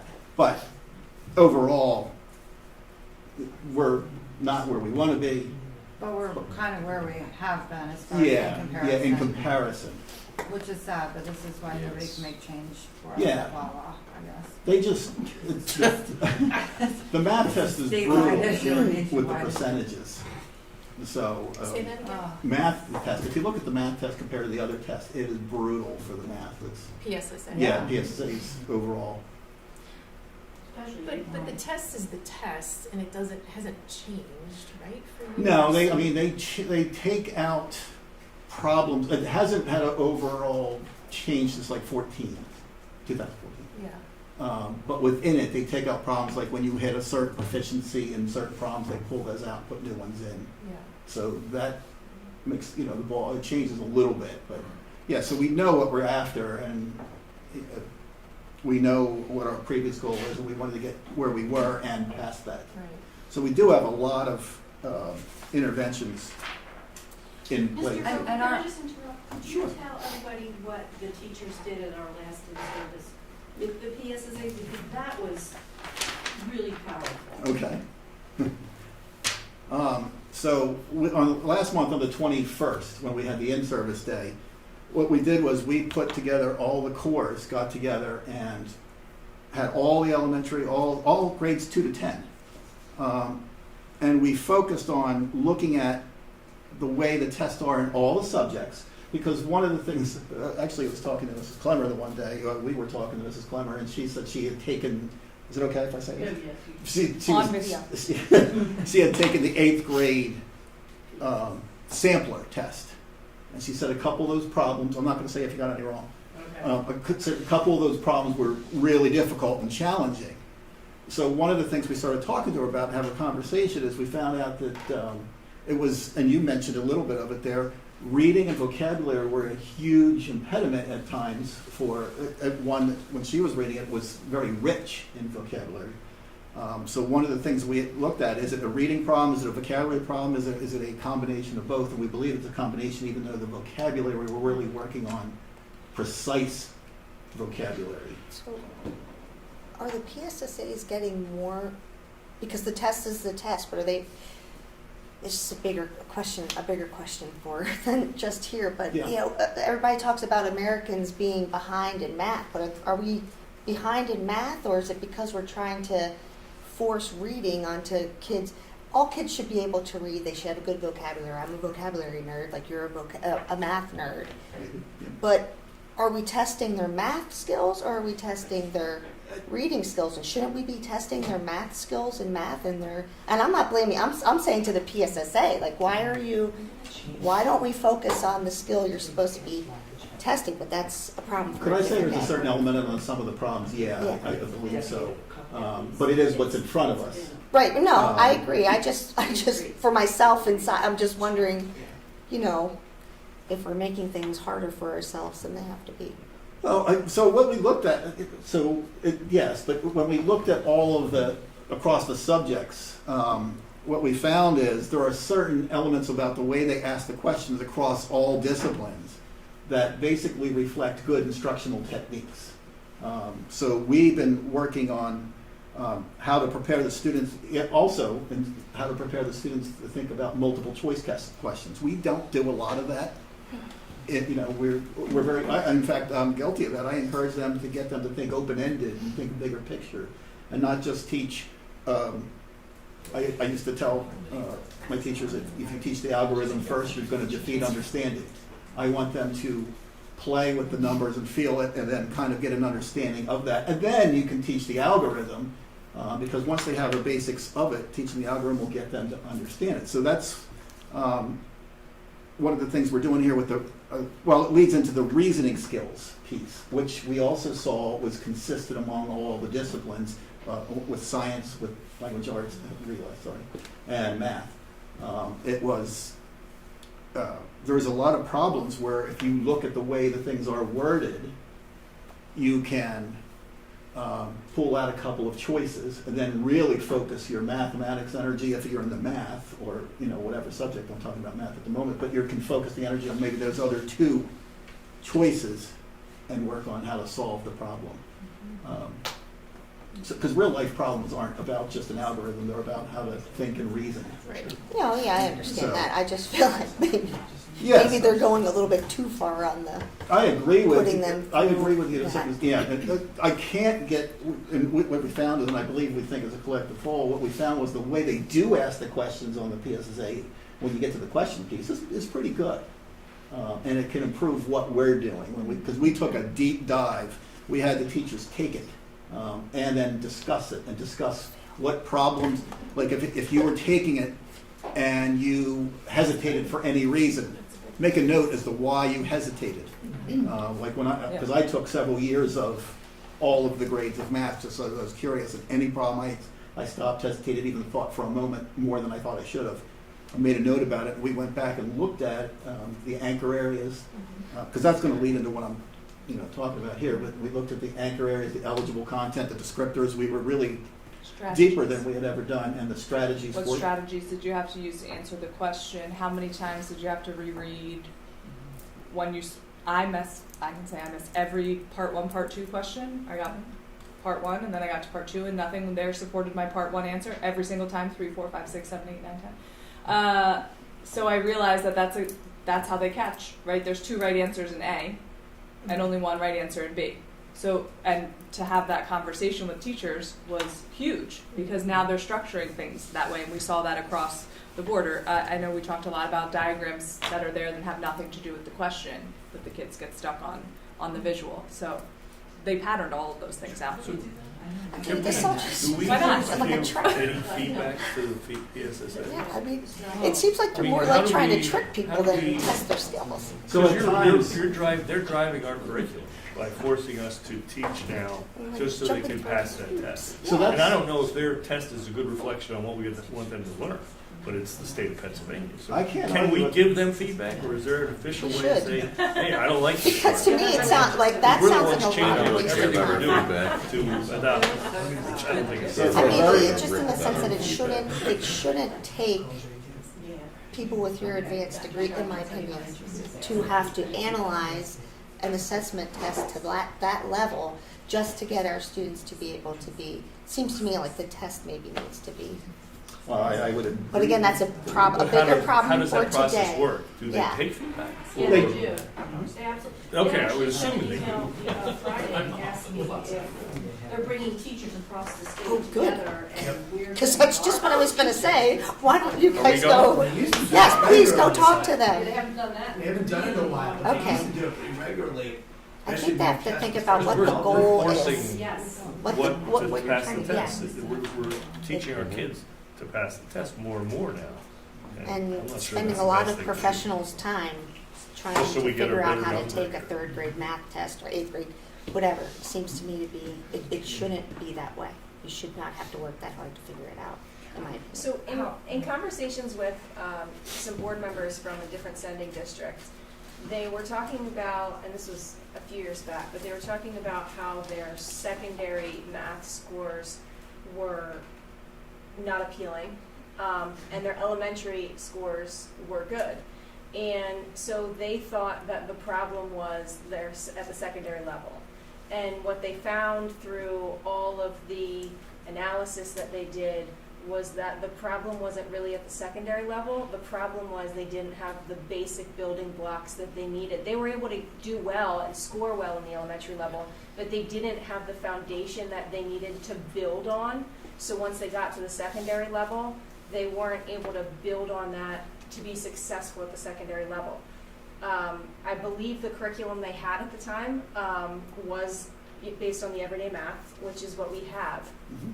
So I'm just wondering, we've had that curriculum as long as I've been here. It was renewed basically, if it's not broken, don't fix it, let's renew it for another 5 years. My question is that the best curriculum? That was before your time, to be fair.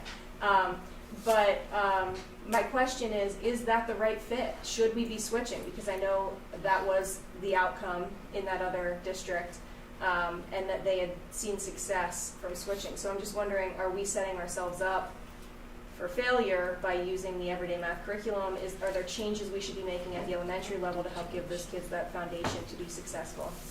So, one of the we did this back in my other reincarnation of doing this. We were doing that, and we were successful not only at the elementary but at the middle level. So we were fine there. So I don't necessarily, and some of the things we put in place here with the curriculum, especially some of it is just as simple as some of the pacing that I put in with at the elementary level, where we're covering a little more than we used to because we're focusing on the timing of things. We're also building in addressing areas earlier that might not come till later in terms of like units that might be post. It's like we're building some of that in. And the other thing is the focus on the like I'm a big basics computational guy. I'm really into that. One of the things that the program does pretty well, there's two parts to this. One, the problem solving we're working on strengthening, because if I had to pick one area that's not exactly where I want it to be, it's that. But in the computational piece, it's very strong because it gives you, we do, the traditional, they call it customary. Yeah, traditional that everybody's used to saying, and then it gives you these other types of strategies as well. So if you're not as strong in the one area, you could be in the partial sums, partial products, all of that. You could be very strong in that area. So they give you different avenues to have success. So there are foundational pieces to the elementary program that are working just fine. With all that being said, there's constant evaluation of the program, one through some of the benchmarks we're using, but there's constant evaluation, and I've gone through, probably in the last year, looked through 34 different elementary programs. You can go on, if you want some basics of those programs, the What Works Clearinghouse, which is something like, I think they call it the IE now or something like that. But if you Google What Works Clearinghouse, it'll give you some basics of the different programs, of which if I saw that we needed to make a move, and it's not a cheap move as well. It's going to be, that would be like a $300,000 move at minimum. But there are 6 or 7 of those 34 that I'm doing a little, I used the word deeper dive earlier, I'm going to use it again. I'm looking at deeper so that if we want to look further, then we would get like a team. I'm getting ahead of myself here, but we get a team of people together with Dr. Barchak and then look at it that way. But so there's constant evaluations going. So if I saw what the other districts saw, yeah, I would come to you. And When is our renewal up for that again? Well, it's year to year right now because the program has been going on, and the rep I have, we have good relationships, and we just continue to, go. So I'm not tied into a 5-year commitment at all. So if I saw that if we didn't continue to make the rebound that I saw last year at the 3, 4, 5 level, then we would be reevaluating, is it time to do something? So, I mean, there's a lot in place. I've spent a lot of time looking at different programs, reading about the different the strengths and weaknesses that I consider of it, and then the ratings that different. I can't just go on What Works Clearinghouse, but at least gives me a starting point, and then there's some other websites that I go to also to evaluate. So you do think that of those 6 that are out there, they're better than the one that we're using, or you're not? No, you're not ready to say that yet. Correct, because there's one of them that I like that's very digital. I'm not sold on that. There's one that has it's a little more traditional. So they all have interesting points to me. But you said because there was a rebound, you want to keep see if there. Yeah, because from the program that we're currently using, there was a rebound in 3, 4, 5. Yes. So maybe it's not necessarily the program, or we'll just continue to look at it and not, like you said, not ready to make that decision yet. Yeah, because one of the things is, and I was going to talk about this when I talked about what we're doing with the benchmarks, but the same applies at the elementary level. Like when we were looking at that data, I'm always evaluating, like when we do a benchmark, if 5 or 6 schools are doing well and one's not, I'm going to go check and see. But before I go check and see, I'm going to look at my other data points and see, out of my 5 different data points, are 4 of them favoring one, and that's just an anomaly? And is it only a 1-year thing, or is it something? If it's something that I've seen 2 or 3 years, then I'm going to take a bigger look into it and see what is it we need to put in place. Do I need to go in there more? See, sometimes I'll just pop in and see how I do, like with grade level weeks, where I'll go in and see 2nd grade a whole bunch of times and see how people are teaching it, see if they're teaching it with fidelity, see what kind of strategies, how are the kids reacting since the pandemic. So there's a lot of things at play when we're looking at this. But do you think the rebound is from that too, like COVID and now? I think the in-person thing has certainly helped. I think some of the emphasis on the basics that we've done, I think, has helped. When we went into the pandemic, I made some calls on what we're going to do in terms of how much we can cover, because obviously you even mentioned the digital, and you alluded to the effect of the digital. When we looked at, and we did everything we could do, but as far as, now I lost my train of thought for the digital piece. Was it good? Can I ask Bottom line. Oh, I had to pick, yes, thank you. I had to pick, certain content to emphasize, and we emphasized just so the kids could rebound quicker. We emphasized things that worked on the basic, things that worked on the problem-solving skills, de-emphasized geometry for a couple of years in data measurement, and that's an area that's shown that we need to strengthen up. Well, some of that's the call I made, but I also felt like at the time that the kids would benefit more by having those things in place later on as we continue to rebound. So, Can I ask, so we all agree, nobody's happy with our math scores, or across, statewide, nationwide. Are we pre-pandemic and currently about where we were in rankings? Like, is this a consistent problem everybody's having? Like, are we close to where we were pre-COVID? it depends on what grade. Overall, I don't think a lot of people are even near where they want to be. Well, no, I mean in our ranking, in Oh, yes. comparison to everybody around us or in the state. From what I was able to gather, yes. Even pre-COVID, so we're about where we were pre-pandemic. Pre-COVID comparison, yes, and I Yeah, love to yeah. do that. I love to see, because one of the things, again, with the raw score thing, one of the and this happened years and years ago in fifth grade, and it was third grade. Fifth grade, we went down by the raw scores. I want to say it was like 8-9 points. It was like 15 years ago. And people were saying, and in third grade we went up. But statewide, But as a district, we're sitting about where we always fifth grade have. went down like 15 points. So, we went down 8. everybody else went down, on average 15. So although they recentered, they did some things with the 5th grade test that year, 3rd grade, the same thing. We went up a little bit, not as much up as others did. So even though raw scores, it looked great. 3rd grade, hey, we went up, which I celebrated that piece. Yeah. But 5th grade, we had gone down and everybody was down. But when you saw the overall comparison. Right. And to Joan and Megan's point, and this isn't anything we're going to solve tonight, because we obviously have to, whether PSA, SSA is good or bad, we have to score well on it. But it's a point of like relative, like I own a lumber yard, and you have to measure in either linear feet, square feet, or board feet. I am boggled every day. And I have a lot of Penrose graduates, but a lot of people from other districts who have worked for me, where I cannot explain what a board foot is. And that's kind of unique to wood, and I say, well, it's like a cubic foot. And I'm talking 25-year-olds stare at me like I'm speaking Greek. And they say, it's like the volume of how much wood is in the piece of wood. And I get, like, I forget some of the calculus and, like, maybe organic chem, but to me, that's, like, survival skill stuff. Like, how are we, and again, this isn't a Penn Ridge thing. This is, like, how do we have 25-year-olds have no idea what a cubic foot, it's, like, I think basic, but it isn't basic anymore. So maybe it goes back to what Jen was saying about the foundations.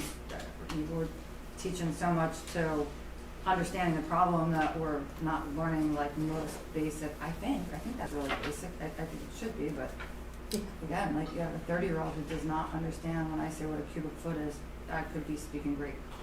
So I'll sit down now, I have a whole little sheet, and I'm like, this is crazy that I can teach them how to do Make a what I bulletin think is like board. 6th grade math or something, but and maybe it's just because they don't use it. But and again, I realize we're not solving that problem here. This is just a foundations, I guess, question, but Probably you want to show us some CDT data and then talk a little bit about benchmarks, right? Sure. Sorry, we're trying. Sure, I enjoy the questions and of course talking about it.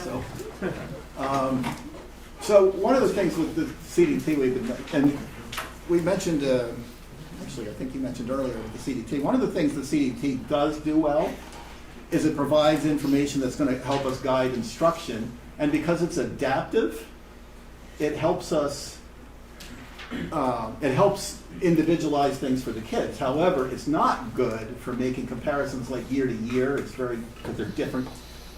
Several people mentioned this earlier with cohorts. They're different cohorts going through from year to year, so it's not good for that.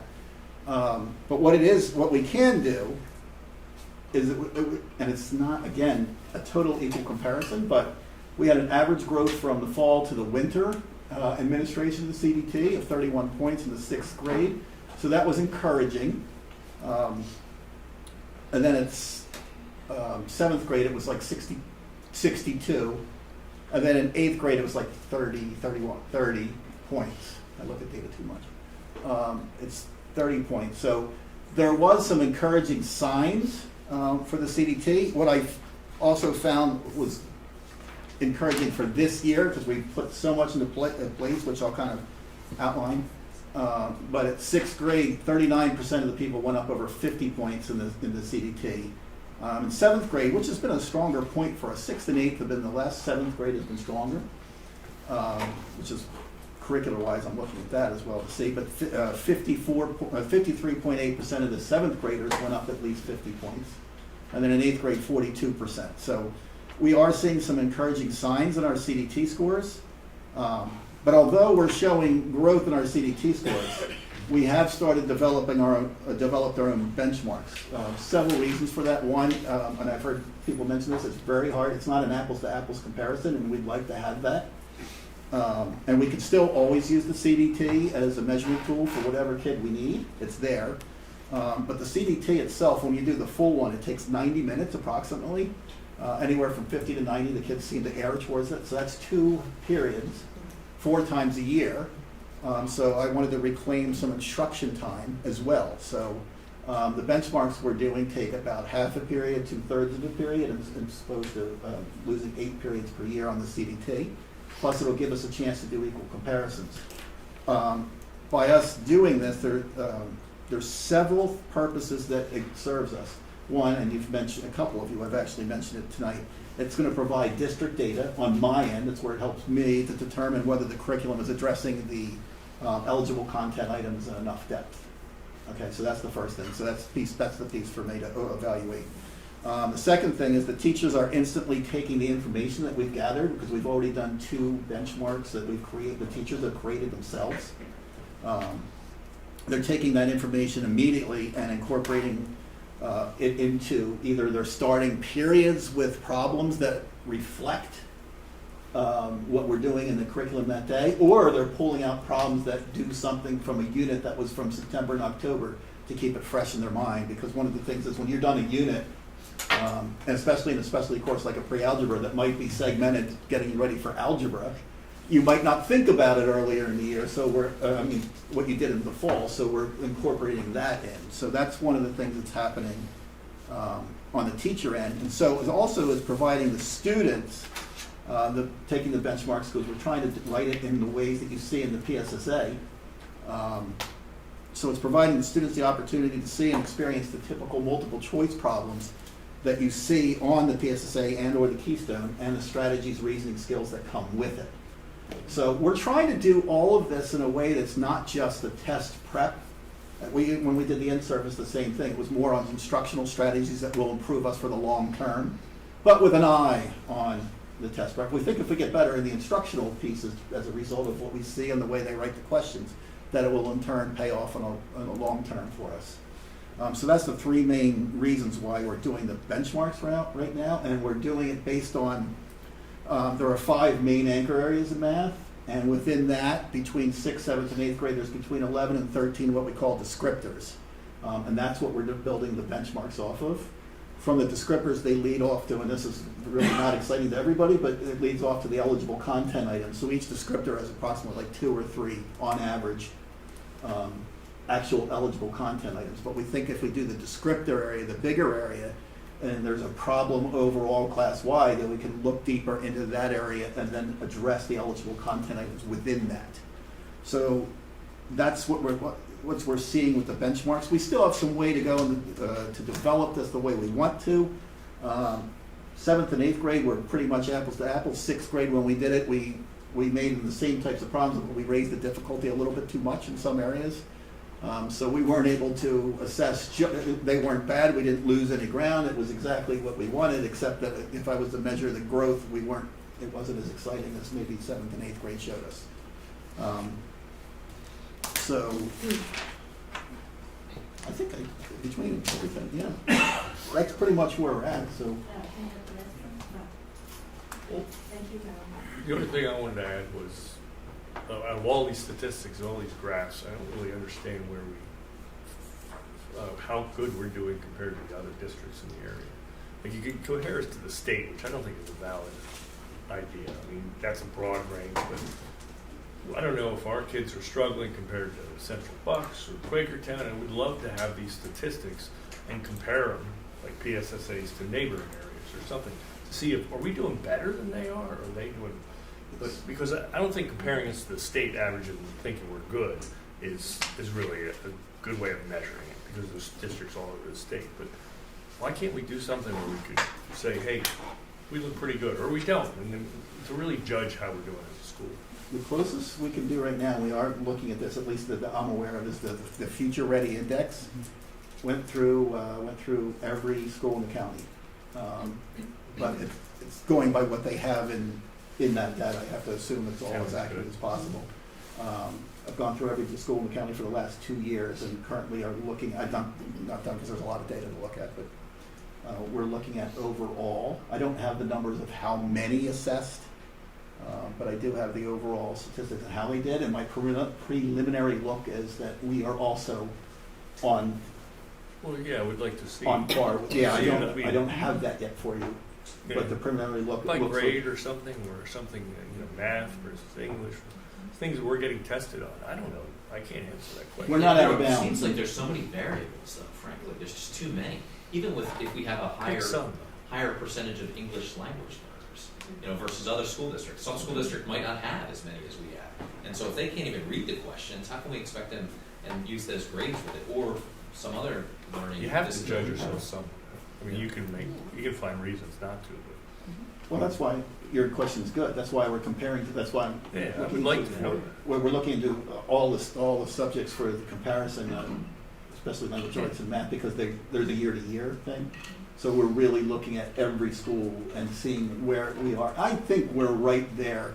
And I will say for the Lincoln districts, I asked them about that as well, because I didn't want just, the rural areas. I wanted a reasonable collection, and when they were giving me the names of the districts of it, it looked like a pretty good snapshot. It wasn't all farmland up in, upper west, on the border of Ohio. So. Yeah. You're a math guy, so you don't like to see graphs and things. And Yeah, I like the versus data. so we can read it easily. I'll keep you Yeah, here I till mean- 10:30 at night if you want to. You can definitely limit Some of the them. number of variables by looking at school districts that have the same demographics. Yes. everywhere. Yeah. So one of the things, looking at the countywide, we have a lot similar of the Palisades and Quakertown and Neshaminy and Pennsbury. Not quite as much as overall as like a New Hope, a CB, a Council Rock, but a little bit more maybe in Salem, and Morrisville, Bristol Borough. And I think so. You look at the clusters that are most like us. So yes, that is a thing. Yeah, But I don't want to limit us for whatever we're looking at. But there are certain goals, because you mentioned earlier the 100%. Right. I got blasted years ago for not saying, what's your goal? And I didn't say 100%. I was like, we're still trying to get there. But you do have certain benchmarks you want to hit. So you're saying our district is more characteristic of Quakertown, Palisades, Neshaminy? Or When you look at the SES and the different collection of the schools in the county, or the districts in the county, Okay. there's a cluster of like 7 or 8. There are 6 or like in that. Well, that's a good starting point. At least then you can Yeah. show us comparisons. Now so that we Lincoln know how we're includes, I doing. think Lincoln includes like 9 of 13. Well, we don't know. They're 11 of 13 this year? That's even better then, because they would all be in this. Thank you. Thank you. Okay. I believe we have one public comment, Ms. Chapin. Yeah, You wanna I don't read that? have the sheet. I have it. You have it?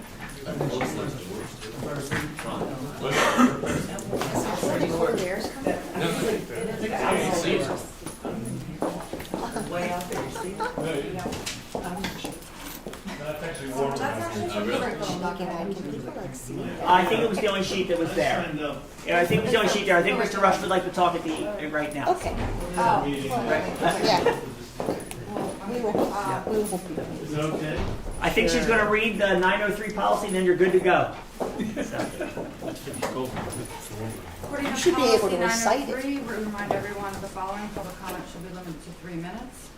Participants must be recognized by the presiding officer and note the name of the municipality. All statements shall be directed to the presiding officer rather than to individual board members, district employees, or members of the public.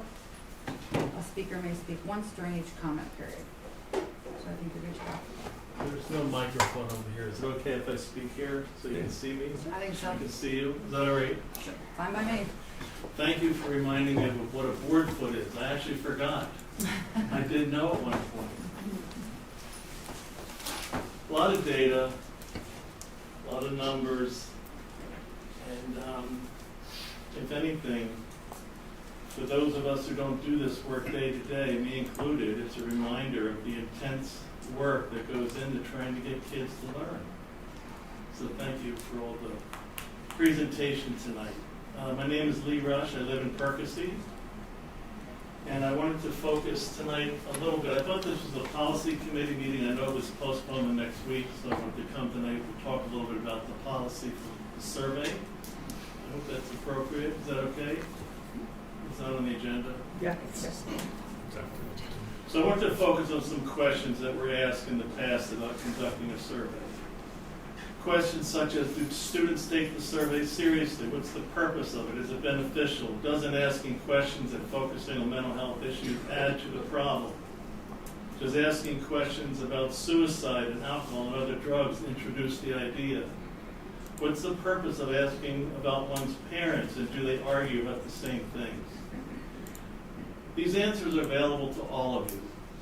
And I think that instead of asking me, my opinion is only my opinion, I think you should ask your social workers, your school psychologists, your counselors, your behavior specialists, the certified staff that work for the Bucks County Drug and Alcohol Commission, certified professional staff from Penn Foundation, the Council of Southeast Pennsylvania, who serve your student assistance programs, your Director of Pupil Services, your assistant superintendents, and your superintendent.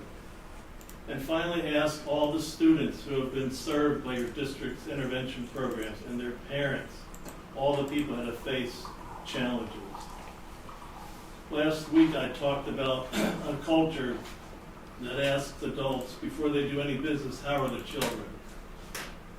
So according to that theme, I want to just suggest a few things.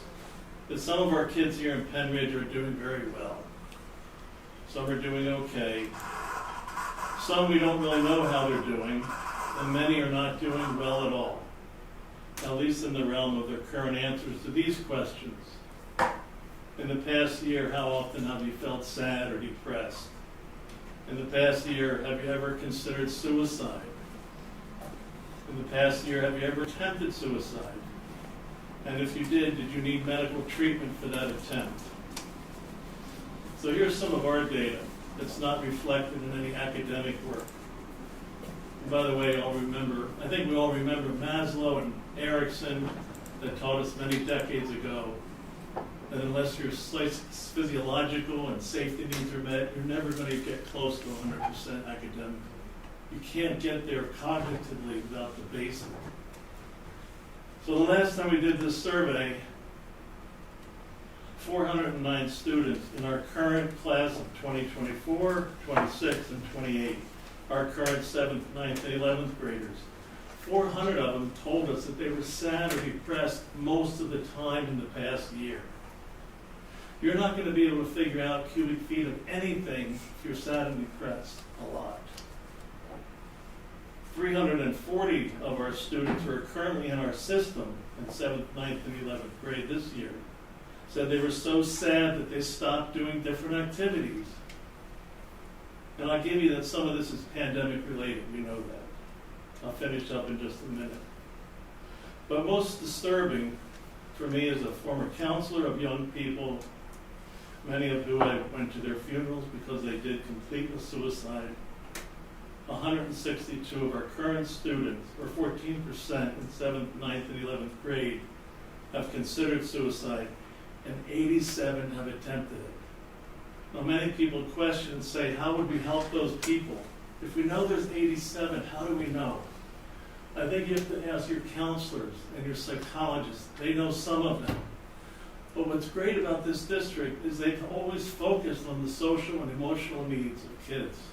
And all the teachers get training in what's called question, persuade, and refer.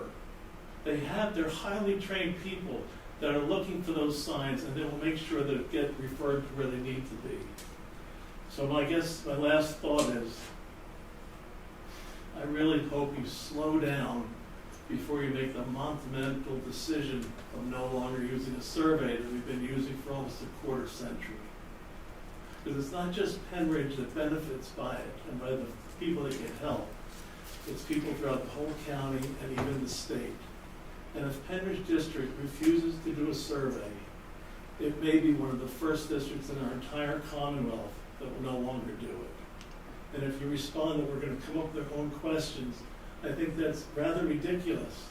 You have plenty of work on the table, as you saw tonight. You don't need to do any professional expertise to come up with more questions. So with that, I'm glad you listened. Thank you. Appreciate it. And have a good rest of the evening. Thank you. Thank you.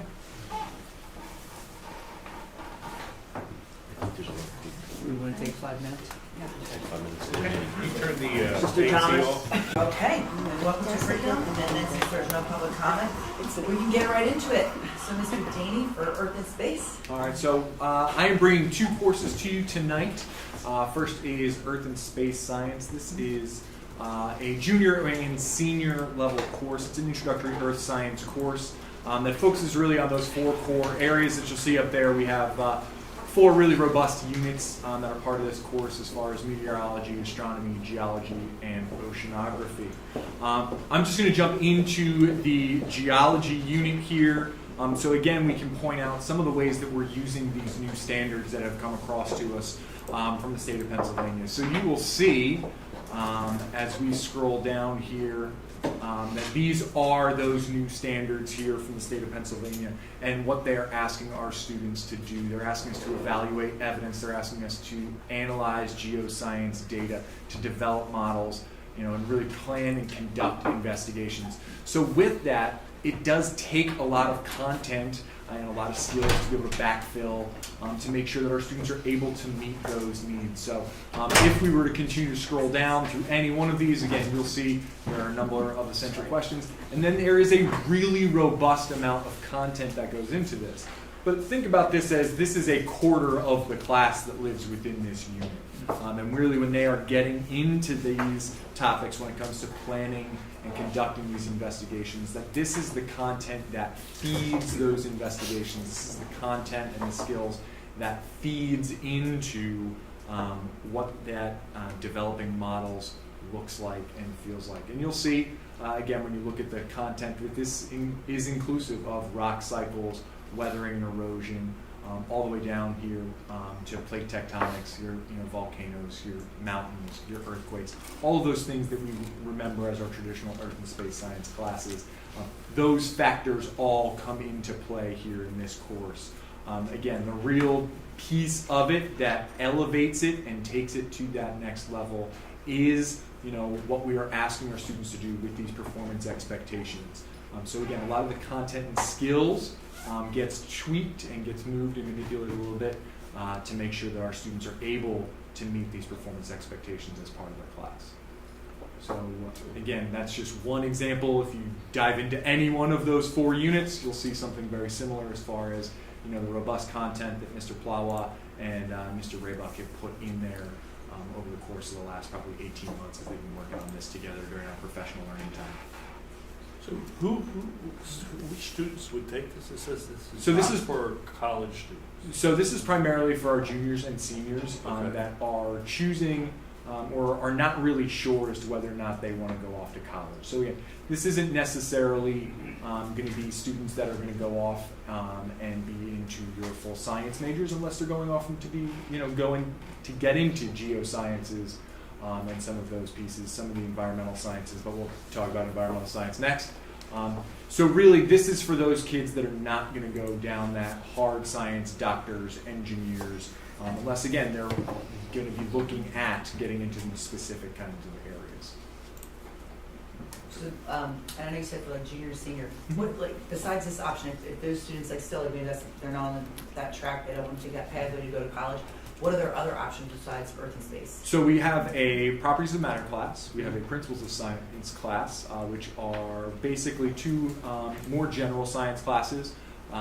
We also then have a chemistry class that they could take, where we do have our general level of chemistry for a student there, as well as our environmental science course that also lives in that space as well. So we have, when you think about the diversity of options and opportunities for kids, specifically in our high school, I think the science department is second to none because you kind of step into space and you come right into your biology course as a 9th grade student, and then from there really you can begin to kind of choose your own adventure on your way through your high school program. If you want to go off and take AP courses, you can do that, continue to pursue through an honors physics, honors chemistry, each step along the way. If you're not that student, you're going to go be a writer.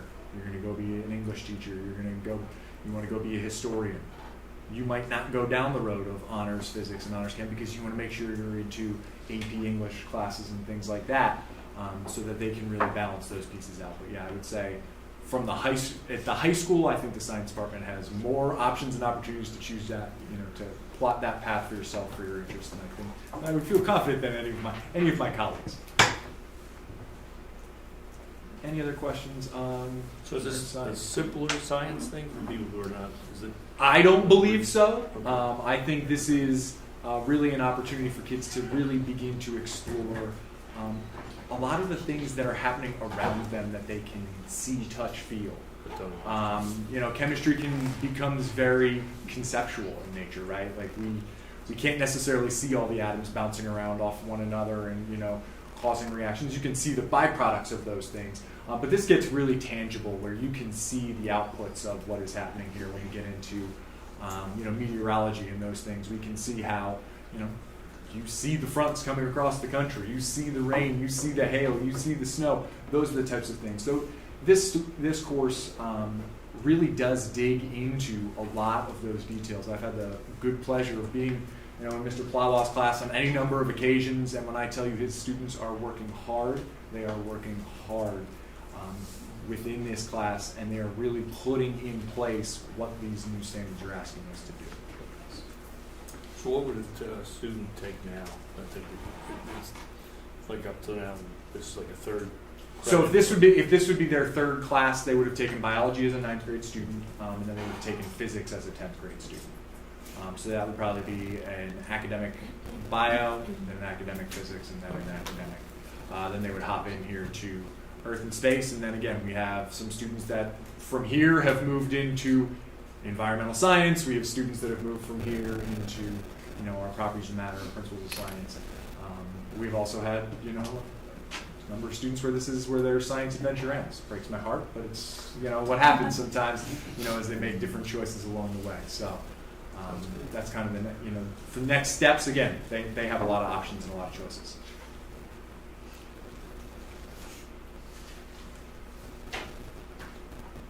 All right. Sounds good. Next up on my two courses here is our environmental science course. This is an introductory environmental science course. It does share a lot of topics with our AP environmental science course. However, there are a number of opportunities here where Ms. Pregeser and Mrs. Bates are able to step away from the requirements and the rigidity of an AP program and explore some things that are closer to home, some things that are more pressing here when we think about Percy and the Penridge School District. So what this really focuses in on is the interconnectedness of ecosystems and the interconnectedness of all of that within the planet. So it really targets those pieces. And I know that one of the pieces that we have spoken about at length, or I should say that I've received a number of questions about from you over my tenure here, is about them doing the work and being out and seeing the things that are happening. So really, if I was to hop into the water unit right here, which is the second unit, and now it's not going to show you the assessment, as that is not necessarily something we have out on the public site.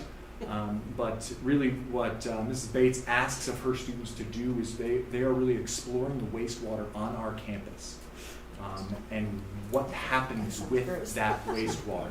But that's the runoff, right? That's the rain. When it's pouring here, we got a lot of blacktop. Where does all of that go? But it's not just where does all of it go? Is this impacting the local Perkiomen Creek? And if it is it good? Is it bad? What are those impacts? So Mrs. Bates is asking her students to go out and be part of that active and true learning experience of what is happening here, not even in the greater Percy area, but right here on our campus. We also have similar things when we jump into biodiversity. She asks our students, again, these are learning experiences for kids to begin to, they use the skills that they are gathering within her class to figure out the biodiversity using cars as stand-ins for various species of our various parking lots around the building. So what is the biodiversity and the sustainability of those ecosystems based on those criteria? They are using cars as stand-ins for different types of species along the way. One of the other pieces that I know has come up in our conversations has been around the use of energy, and ensuring that we are laying out that this is, we're laying out the good things along with some of the challenges that come with this. And if we scroll through and we get ourselves all the way down here to the essential questions, Mrs. Bates and Ms. Pregeser made it very deliberate that this is not just about there is one solution, because there isn't. This is not, the challenges that face us as a community. There is no one thing that's going to fix this. So really looking at what are the impacts, both positive and negative, when you look at their essential question number 3, around renewable and non-renewable energy sources. Because there are benefits and drawbacks to all of them. But really asking our students to get into that and to look at them, with a fresh set of eyes to say, yeah, there's good and there's bad in each one of these opportunities, in each one of these places. Whether it is the disposal of the waste products, or what are some of the byproducts that are going into atmospheres or that are going into water. So any of those pieces. So again, she's asking her students to actively be part of that conversation, and to actively, bring that to the forefront. So with that, there is one other piece, and this just is I think it's in this unit. Right here, if you look here at Standard I, and Ms. Cullen, you did ask about this when I first brought the standards to the group, just as an informational piece a couple of months ago, was just around that term environmental justice and social equity. I know that there was some concern just around the terminology and what does that mean. All right. So what I did, I did as you asked, and I explored, knowing this class was going to be here before the end of the year. I figured we could hit it in context, and really what that boils down to is that we're involving all people in the development and the execution of these policies, and the laws that exist around the environment. That's all that it is, and that's that's going to the EPA, that's going to the Pennsylvania Department of Environmental Protection. So that's how they're defining it. That's how Pennsylvania got here. So again, it's just about involving people into this process. Of making sure that as laws are coming up, just as we would in a social studies class, that people are informed and people are involved in that process. So again, Is that something that wasn't done before? I feel like that would be something that would be done without that standard, or is that something that's new? That standard, yes, that is the people part, like the explanation to why that's new. Is that something that was already? It sounds like it would be something that would already be taken. I can't speak to it. It wasn't necessarily. This piece of the standard is specific to Pennsylvania, or I should say, this standard specifically is, a Pennsylvania standard. It doesn't come out of the bigger collection of the Next Generation Science standards, but this, all of our standards are such a departure from where our old standards were, which was more of a listing of stuff to know, whereas this is about doing the work and doing science and asking students and teachers to get into that space. So I can't necessarily speak to whether or not that was or was not part of the conversation as the standard was coming about. Do you feel that, so let's just say something like electric cars, it's, for some of the science, it's like not definitive yet, I'll say for lack of a better word.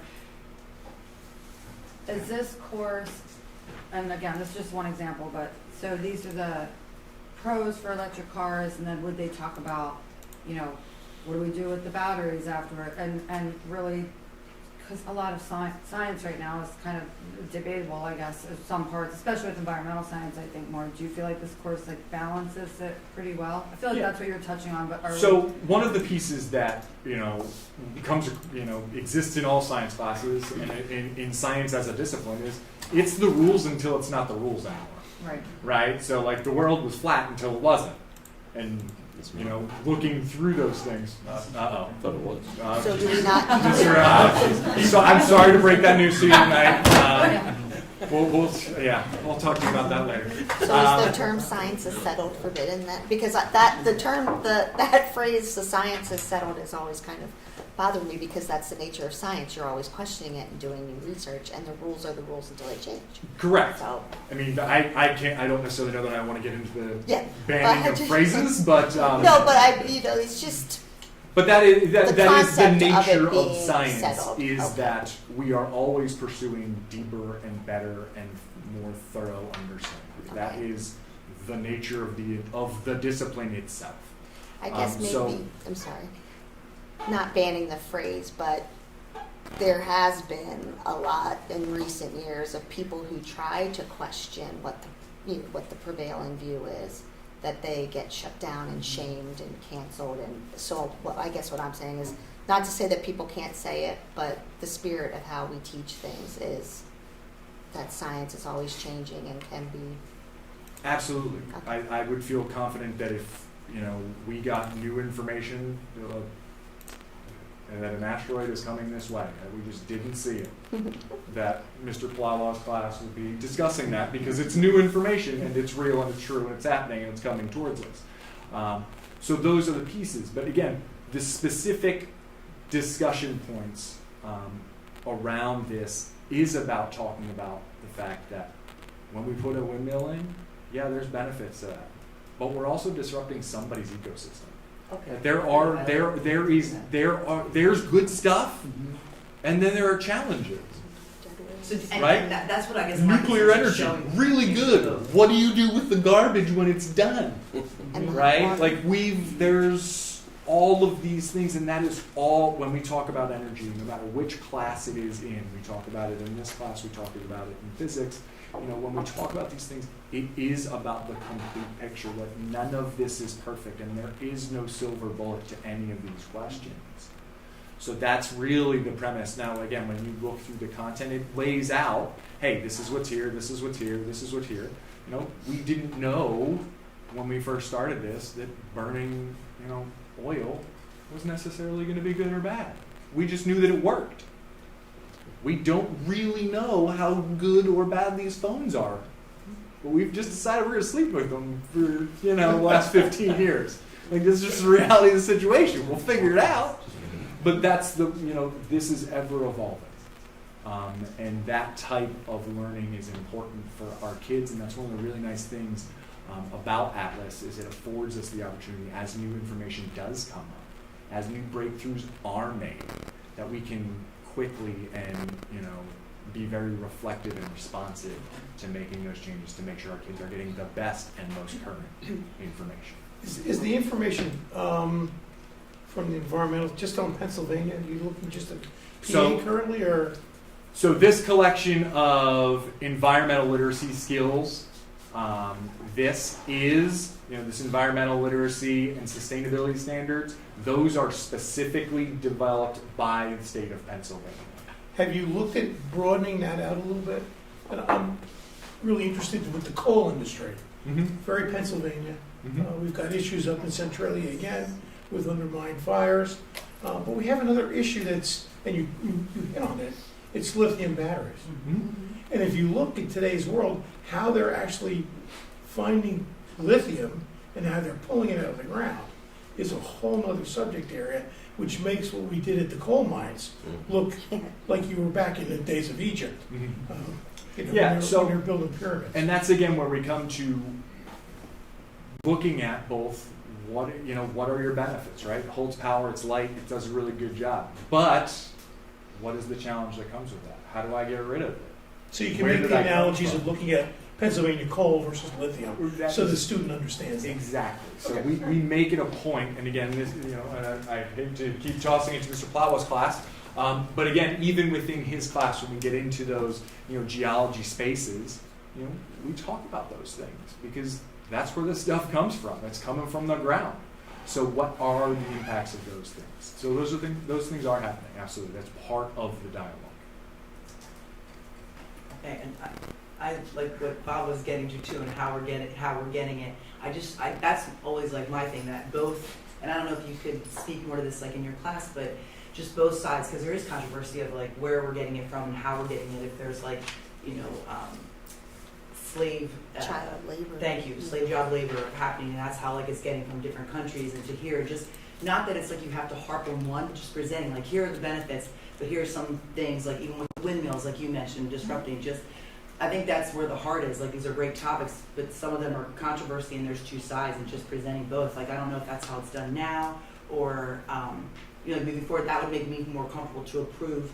Going forward, just knowing that the balance is there, they're both being presented, and it's not just like electric car batteries is great and going to save everything in just doing pros. I guess that's... The expectation is that we look at the complete picture of the problem. Okay. Let the students decide. And that's... Mr. Wers, I think that's a great way to look at it, is really taking the time to look at the evidence, taking the time to say, what is the information, what is the data that we have at our disposal. You can see again at this unit, that, science and engineering practice, which is again one of those things of how do we use this information, is about obtaining, evaluating, and communicating information. So letting students dig into that space, letting students wrestle with these topics, especially when you get to, again, this is again a third-year course. These are your juniors and your seniors. They should be wrestling with some of these topics and wrestling with these thought processes, as they get to that age. So that's again one of those pieces that we want to make sure that they have the time and the space to say, yeah, this is the good stuff that comes from it. This is the less good stuff that can come from it. This is just the stuff that we don't know if it is good or isn't good yet, because there are also always still some of those questions out there, around so many of these pieces. I think that's all that It's also nice to see a lot of AP courses all the time. It's nice to see non-AP courses come through. Well, the AP courses are a little cleaner to get your pieces together because they give you a whole lot of directions. Yeah. This has been, this one was a lot of work by Mrs. Bates and Mrs. Pregazer. Again, Earth and Space was a lot of work, on behalf, by Mr. Plawa and Mr. Raybach along the way, since before I arrived. So at least within the last, year plus. Not everybody. So again, they've done a really, really nice job of not only getting this stuff into a digestible format, but getting it with their kids so that their kids are continuing to kind of go down into these topics and really wrestle and, get into it with some of these topics that aren't clean and they're not black and white and they're not straightforward. I was a physics teacher. It's pretty, if it's this and it's this. I mean, it's pretty straightforward. These are not that, and they do a really nice job of that. Thank you. Any other questions? All right. Sounds good. Just like your time. Well, thank you. I mean, it's Earth and Space. You got to go for the rocket style. Okay. Then on to the guidance plan.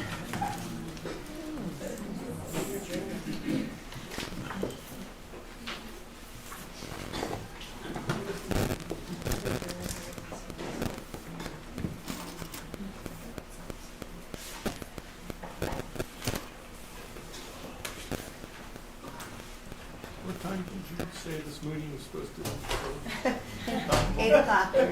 You anticipated what? Okay, so I'm here to present the Penridge School District K-12 Guidance Plan. So as per Chapter 339 within the school code, we have to have a K-12 guidance plan is required for all LEAs or local educational entities. And it needs to be updated and board approved at least once every 5 years.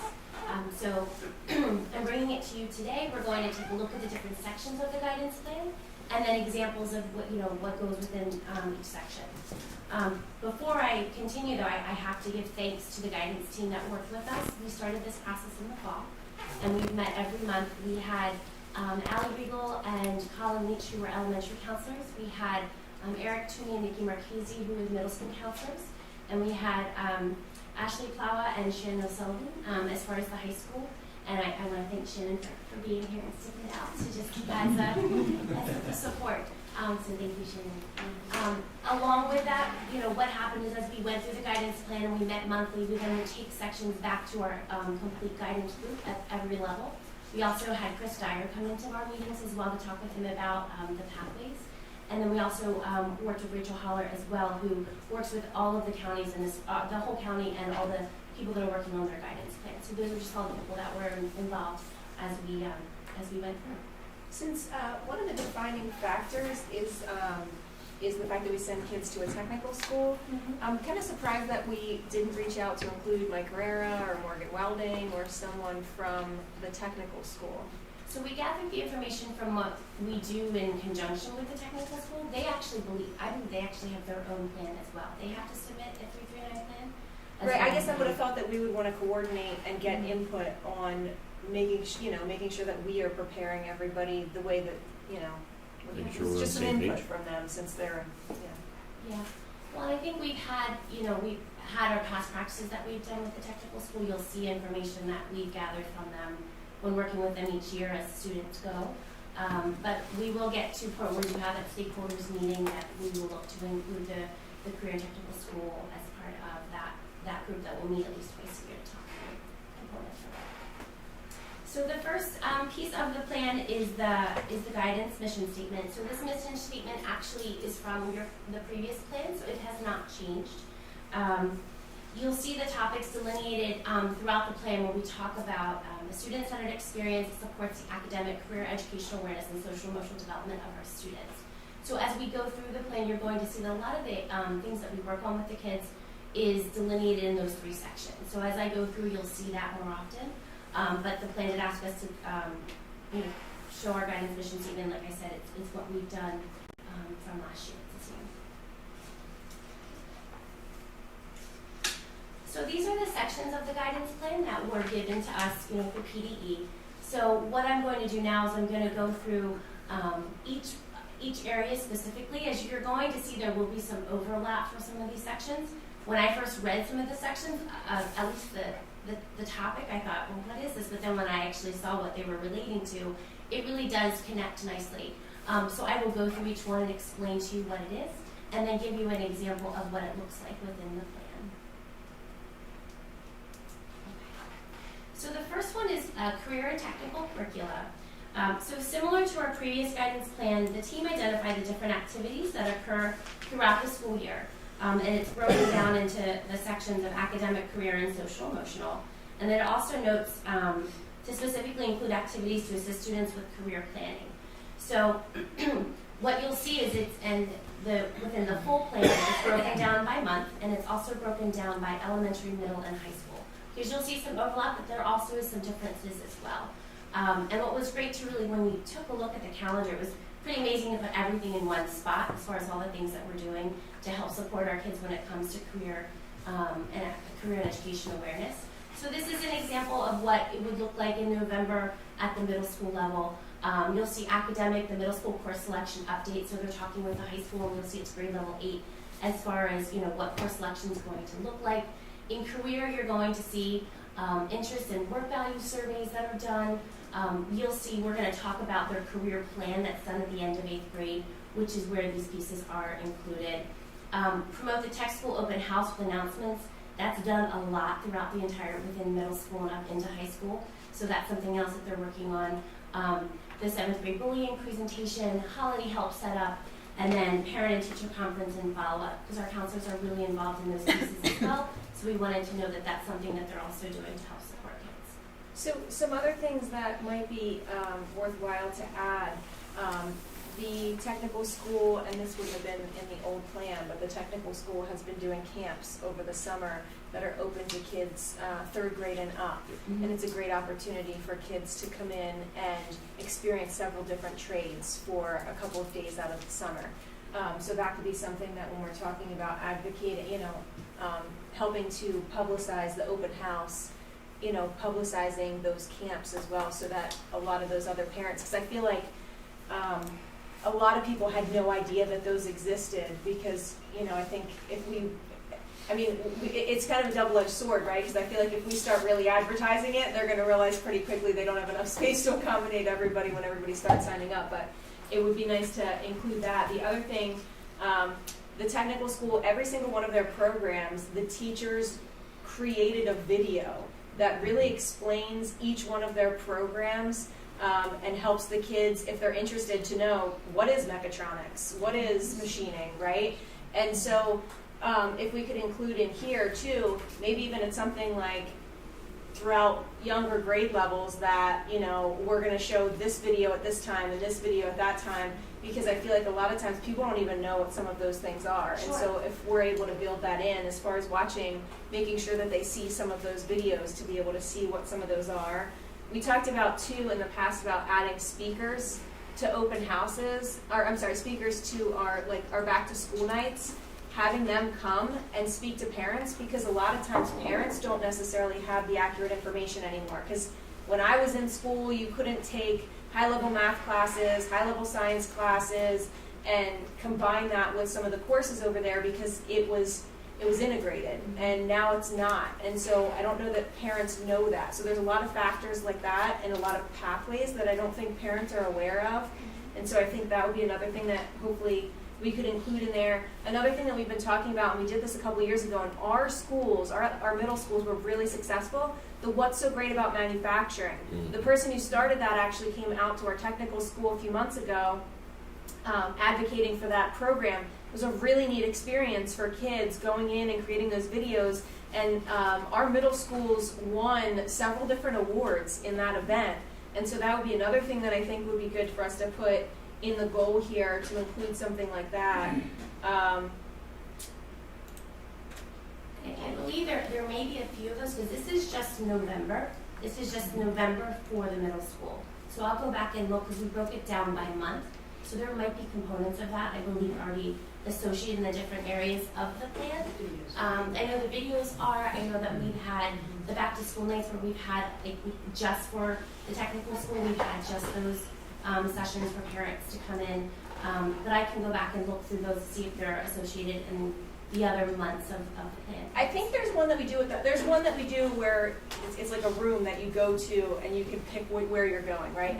But I'm talking more about like earlier on, like in an elementary school, just rotating right from year to year, to have them come out and share that information so they know there's different opportunities that maybe they weren't as familiar with in the past. Maybe you could send all those lists out of all those ideas so we can discuss them sometime. So, and then the clusters, I think I saw in here too, but kind of breaking down a little bit more specifically for those clusters. Like it tells you what you can do in that cluster, but then what can you do after you graduate? What pathways what doors does that open for you? And they're not always the same pathways, right? There's some of those open up numerous pathways, and some of them are high-end pathways that involve engineering degrees. Some of them are, working in a manufacturing facility. But really highlighting all of those things, I think, would be really helpful to kind of break down in here, Jim. That's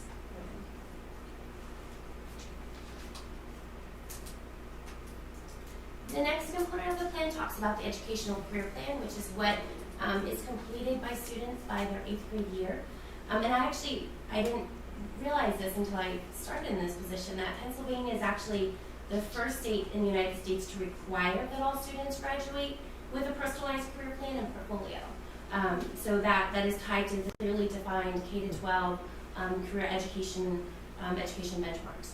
So that was something that we include, and you'll see that throughout the plan as well, the different surveys that they do.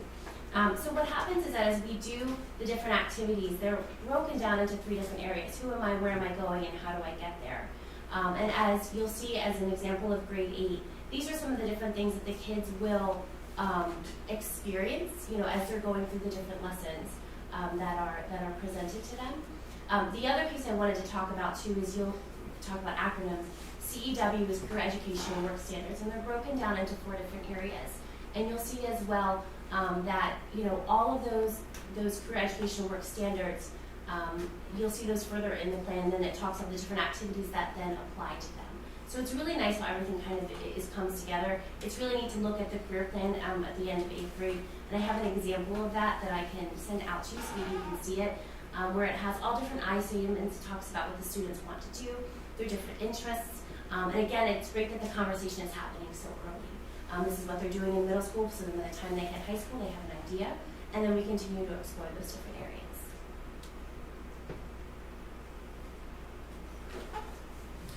The next one talks about occupational information.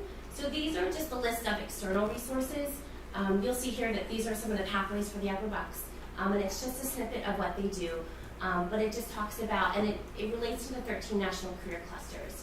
Career readiness, work-based learning, post-secondary, and technical training options. So these are some of the different areas that we look at with the Upper Bucks Tech School. However, there is a list that we put together for the guidance plan. Other things include college representation visits, the college fair, Skills USA, things like that. So again, there are external resources that we will use in order to help support students, in these areas. And I will say, it's a plan that is approved every 5 years. We're probably going to tweak as we go through each year because there's going to be additional resources that we come by, especially with Chris Dyer and his pathways. And it's going to be more information that we're going to continue to accrue and add to the plan as we go through. The next part of the plan is the cumulative records. So this is where we note specific objectives that counselors take data on each year, and then we hold on to that data from year to year to see how we're doing. So what I did was I took a snippet of, I believe this is middle school. So there were an academic and career goal. So the counselors have these goals at the beginning of the year. The first one talks about, it will create the career plan that includes the academic standing, future course planning that relates to the career interests. And we have to break it down into what we call a SMART goal. So it has to be measurable, attainable, results, and what the timeline looks like. So all 8th graders have to complete this plan. It's measured by the completion of the career plan. 95, we want to at least hit 95% of 8th grade students, if not 100%. Sometimes they're moving in, they don't have it completed, it takes us a little more time to complete. And then the results will be documented by the career plan completion within the Smart Futures program that we use. So these are goals we have them at the elementary, middle, and high school level. So we have our own OneNote that like I said, the counselors take that data, they take a look at it, we review it at the end of the year, and then we decide the following year if we want to continue that goal, we want to look a little bit different. But that is something that has been done, over the last couple of years as well. Jen, can I ask a question? When something of like an 8th graders, like 13, 14-ish, when they're doing this like career planning, I guess you'd say, is there like a personality test or skill set test? How's an 8th grader how do we help them figure out what they possibly want to do or think they want to do? There is. It's called the Holland. Yeah. Thank you, the Holland Code. They do this. So the Holland Code is where it looks at your work personality. So it kind of takes you answer some questions and it points you into what your work personality is, whether it's artistic or realistic, and then it helps to give you some ideas as far as what different career or ideas you want to explore moving forward. And then do they redo that as they age? Because I believe from 8th to 12th grade. No, that's a good question. I believe it's done. Is it done as they move through? They do, and we do it again in high school. And they always have an opportunity to do. There's a lot of assessments within Naviance that students can go back and redo if they want to. If the students say, "Well, I used to want to do this. Now I'm thinking more along a different line," they can redo an assessment and see what that says as their interests change. And a lot of these activities are great. They'll give us information on them because I'm actually looking at one of the kiddos' plans. Their favorite career clusters. So maybe they ended up, depending on what they talk about, the health science, arts and AV technology. So it kind of just gives them some ideas as to where to go. And then what's great also within the plan, you'll see where they go to pick 9th grade classes, and this was something that I believe Mr. Dyer put together. Depending on those areas of interest, it kind of then outlines different classes that would really support those interests and where they want to go moving forward, which is also kind of nice because it gives them at least a direction to where to go when they go into 9th grade. And you might get into this, so if you do, I apologize, but I think Jordan and I had talked about how often do guidance counselors meet with each student? Is it once a year as their interests change? Because I was a good student and I was not. There's a lot of kids who are thinking about sports or a dance. You're not necessarily thinking that 9th, 10th, and if you are, it could change every year. And do we regularly or often meet with them or once a year to help them figure out you're actually not really maybe want to be a teacher anymore, so let's shift you over here. Yeah, so I think 6th and 7th grade, they spend a lot of time looking at all areas, right? So we don't want to pinpoint for sure. I believe in 8th grade, counselors meet with every single student individually, and they talk with them about their career plan, they talk about where they want to go and ask some further questions in that area. And then I believe it continues to happen into the high school level as well. So I think those more very specific conversations start to happen more in 8th grade, with us gathering that data leading up to that time to then talking about, okay, where do you want to go from here? So we're able to have the data to look at through different experiences and then decide what they want to do from when they move into 9th grade. Another piece I have to say too is believe in the last couple of years, 6th grade, this only started the last couple of years, that 6th grade started going to the tech school as a tour. It's been amazing to see the amount of tech school applicants has risen substantially just since doing that tour in 6th grade. It's gotten kids interested in what's going on when they come to 8th grade. And the 8th grade is more, if you're interested, you would go on that tour. But that was really neat to hear, that just the visibility and the exposure, with not really specifically saying what do you want to do, there was an increase in the different, in the applicants, which shows that it's working.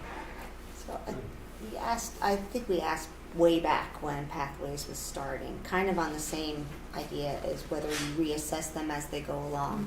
How easy is it for them to extract themselves from a major?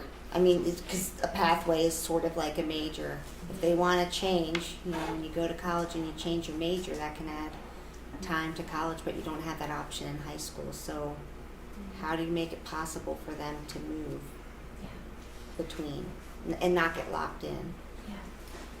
It really is something that we've been thinking about. We don't want those types of situations where, yes, I'm going into the medical career and all my courses are going to be that, and then I get to a point that that's not what I want to do anymore. And we haven't completely figured out all the answers, but we know the questions. We know that we don't want to be there with students, so that you do not have to follow a particular I'll say pathway because that's really what they are. Like some school districts, once you're in the pathway, you're in the pathway and that's where you go for your 4 years in high school. But that is not our intention. We've talked about this before. That is not our intention at all. And we actually, I think last time Chris Dyer was here, he was talking about the undeclared. So. Yeah, I think you go around and you sample. I don't like how you, So, our model is such that we don't want to pigeonhole. Okay. I just, that's important to me. I think. With block scheduling, you're going to have a whole lot of change and a whole lot more opportunities. So I think that's going to help us in that, in those options. So I think that's one of the solutions that's coming down the path. So I think that's great. Yes, it is. Are we having conversations with kids early enough about the track that they're going on? As sometimes I feel like there's sometimes that a teacher will recommend that you go into a lower level math or something going into a middle school, and I've heard from some parents who have said, I wish I knew that by taking that advice and having my child take that class, it put them on a track where they wouldn't be able to take these accelerated courses that I would have wanted them to take because they won't be at that level, right? And so are we having those kinds of conversations? Because it may be something where a child could handle it, right? And sometimes there's, someone's on the border and there's different opinions of whether or not that kid should go up or down. But I feel like they need to know going into that situation how that affects them long term. Because that was one of the things that I've heard is they didn't find out until high school how that earlier decision had affected them, and by that point it was too late. I think we do a really good job and have gotten better over the years, honestly, in those conversations. And the matrices that we've developed with real English and mathematics have really strengthened the data that we use to make those recommendations. But there is never a time where a parent says, I don't believe that to be true of my child, or we're not having that conversation. Or maybe if it's in math and Mr. Vogel has a different assessment to say, okay, well, let's take the mid-year exam and see how you do. There's always conversation with families.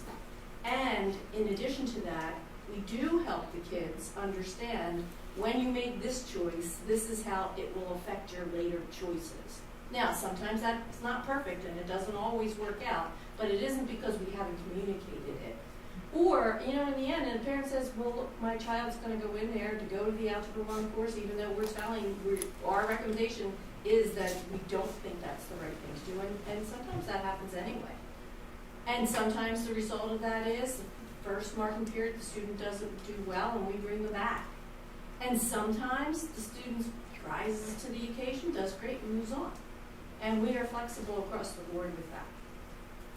it's another area where block scheduling will help, because some of it's not just misplacement, some of it is just growth, right? All of a sudden you fall in love with, or you mature and all of a sudden become a different student, or, and so to have that option to say, okay, well, I wish I had been, and it's often in the sequential courses, right? They often talk math and science when they're having those kinds of conversations, but to be able to say, I can take Algebra 2 and Geometry in the same year, you know, and double up, or take 2 sciences and double up to get to where I want to be and kind of catch up from that decision.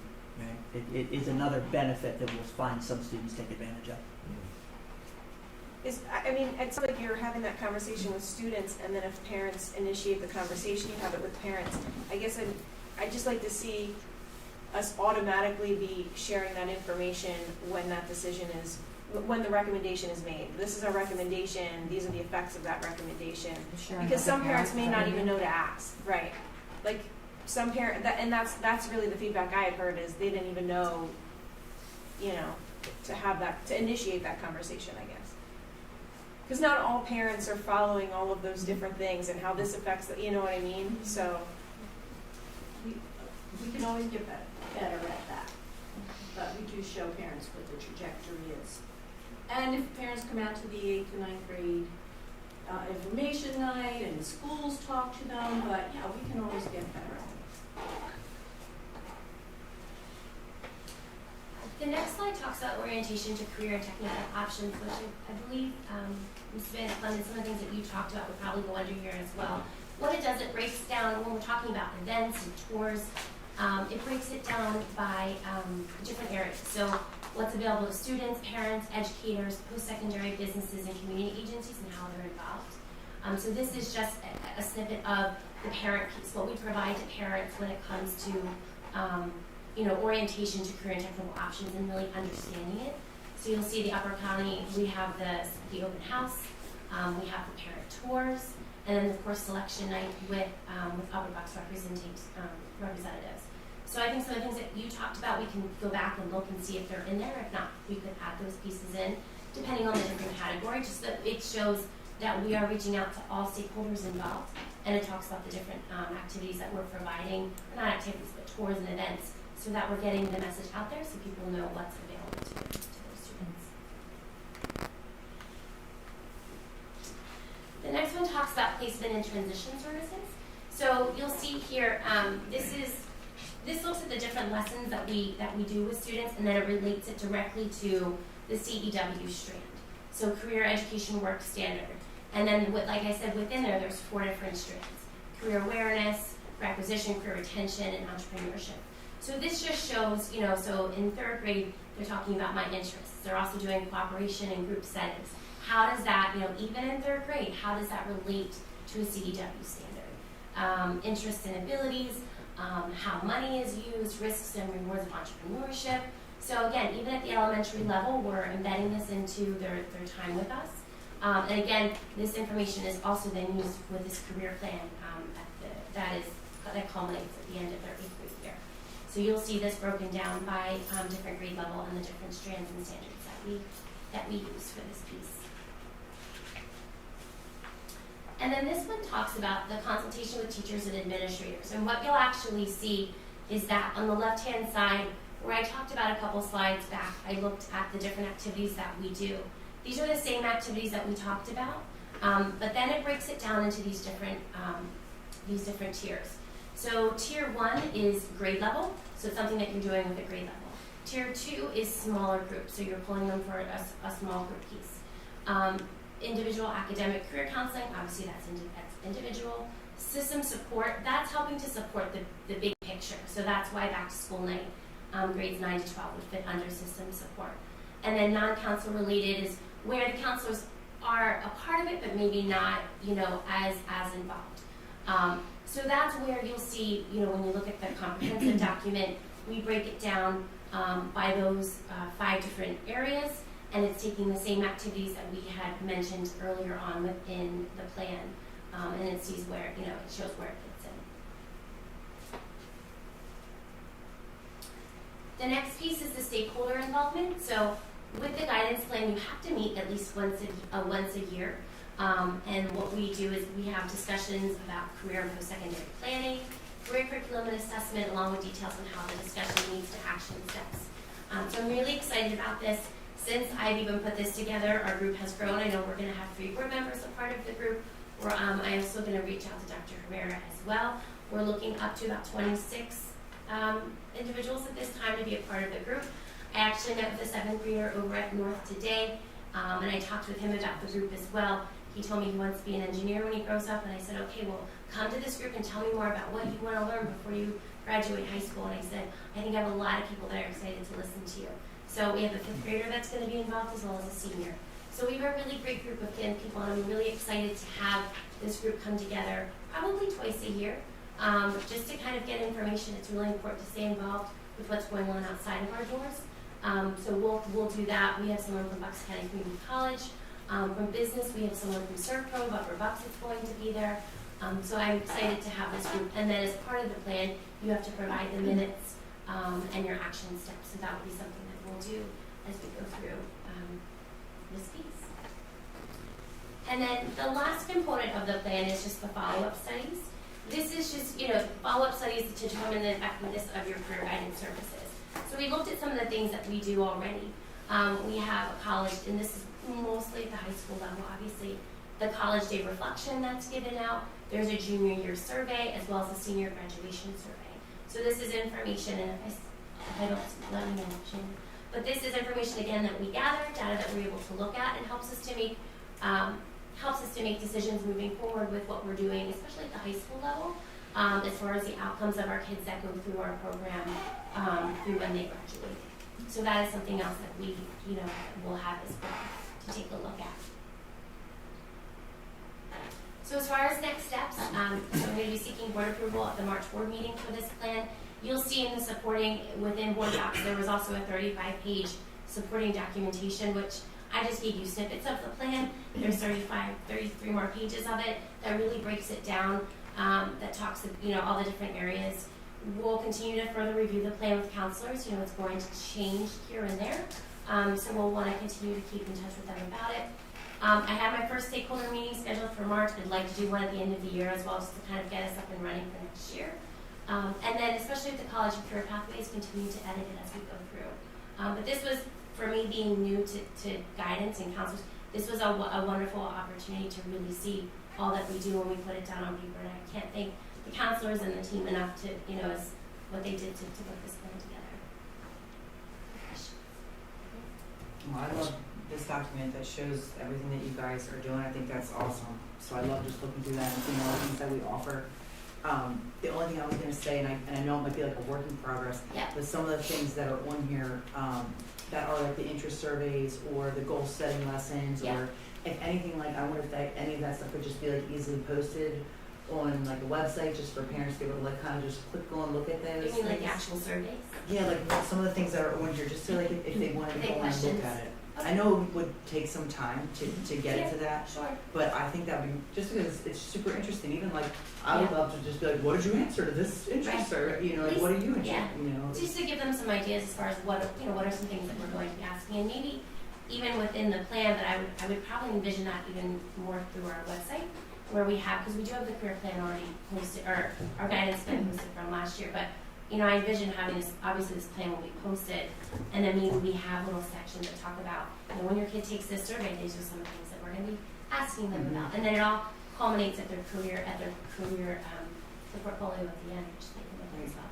So yeah, absolutely. Awesome. And then, just because surveys, I know it's on that policy too, but all these things, I know, I was just pulling up the policy, I know it's not policy meeting, but just thinking like, just starting the meeting, because I feel like those surveys would not be ones that maybe needed to be opt-in. I don't know how everyone's feeling about that, if that needs to be a separate section.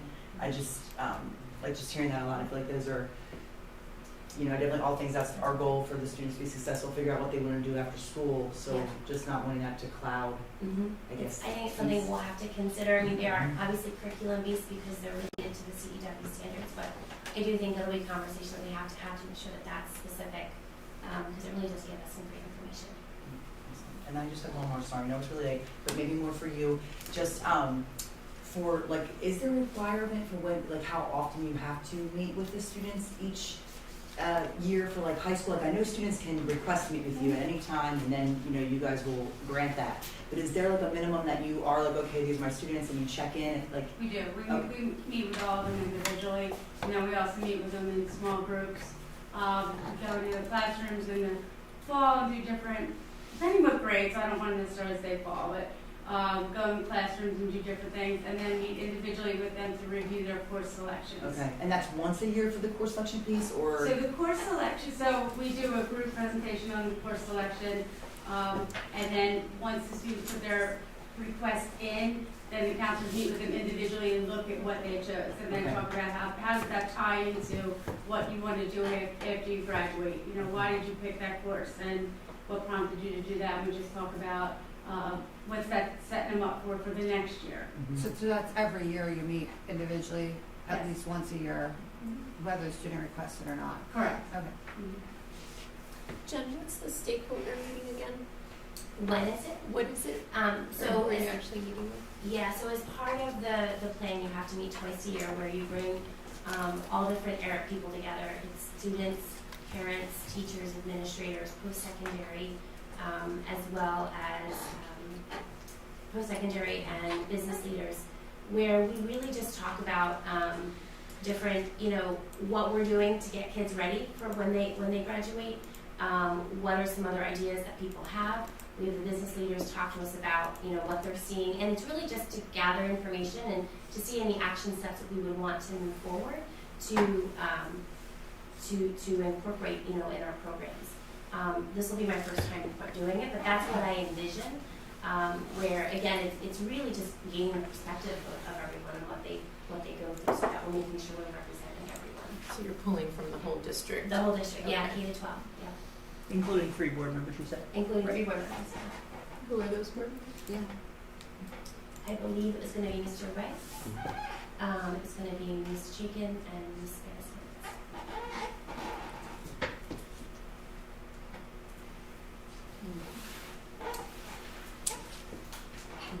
Be helpful if someone who ran a business was involved in it. Yeah. And if board members were made aware of the opportunity. Would have been nice. Thanks, thanks, Dave. Okay. Okay, any other questions? All right, well, thank you, Ms. Smith, very much.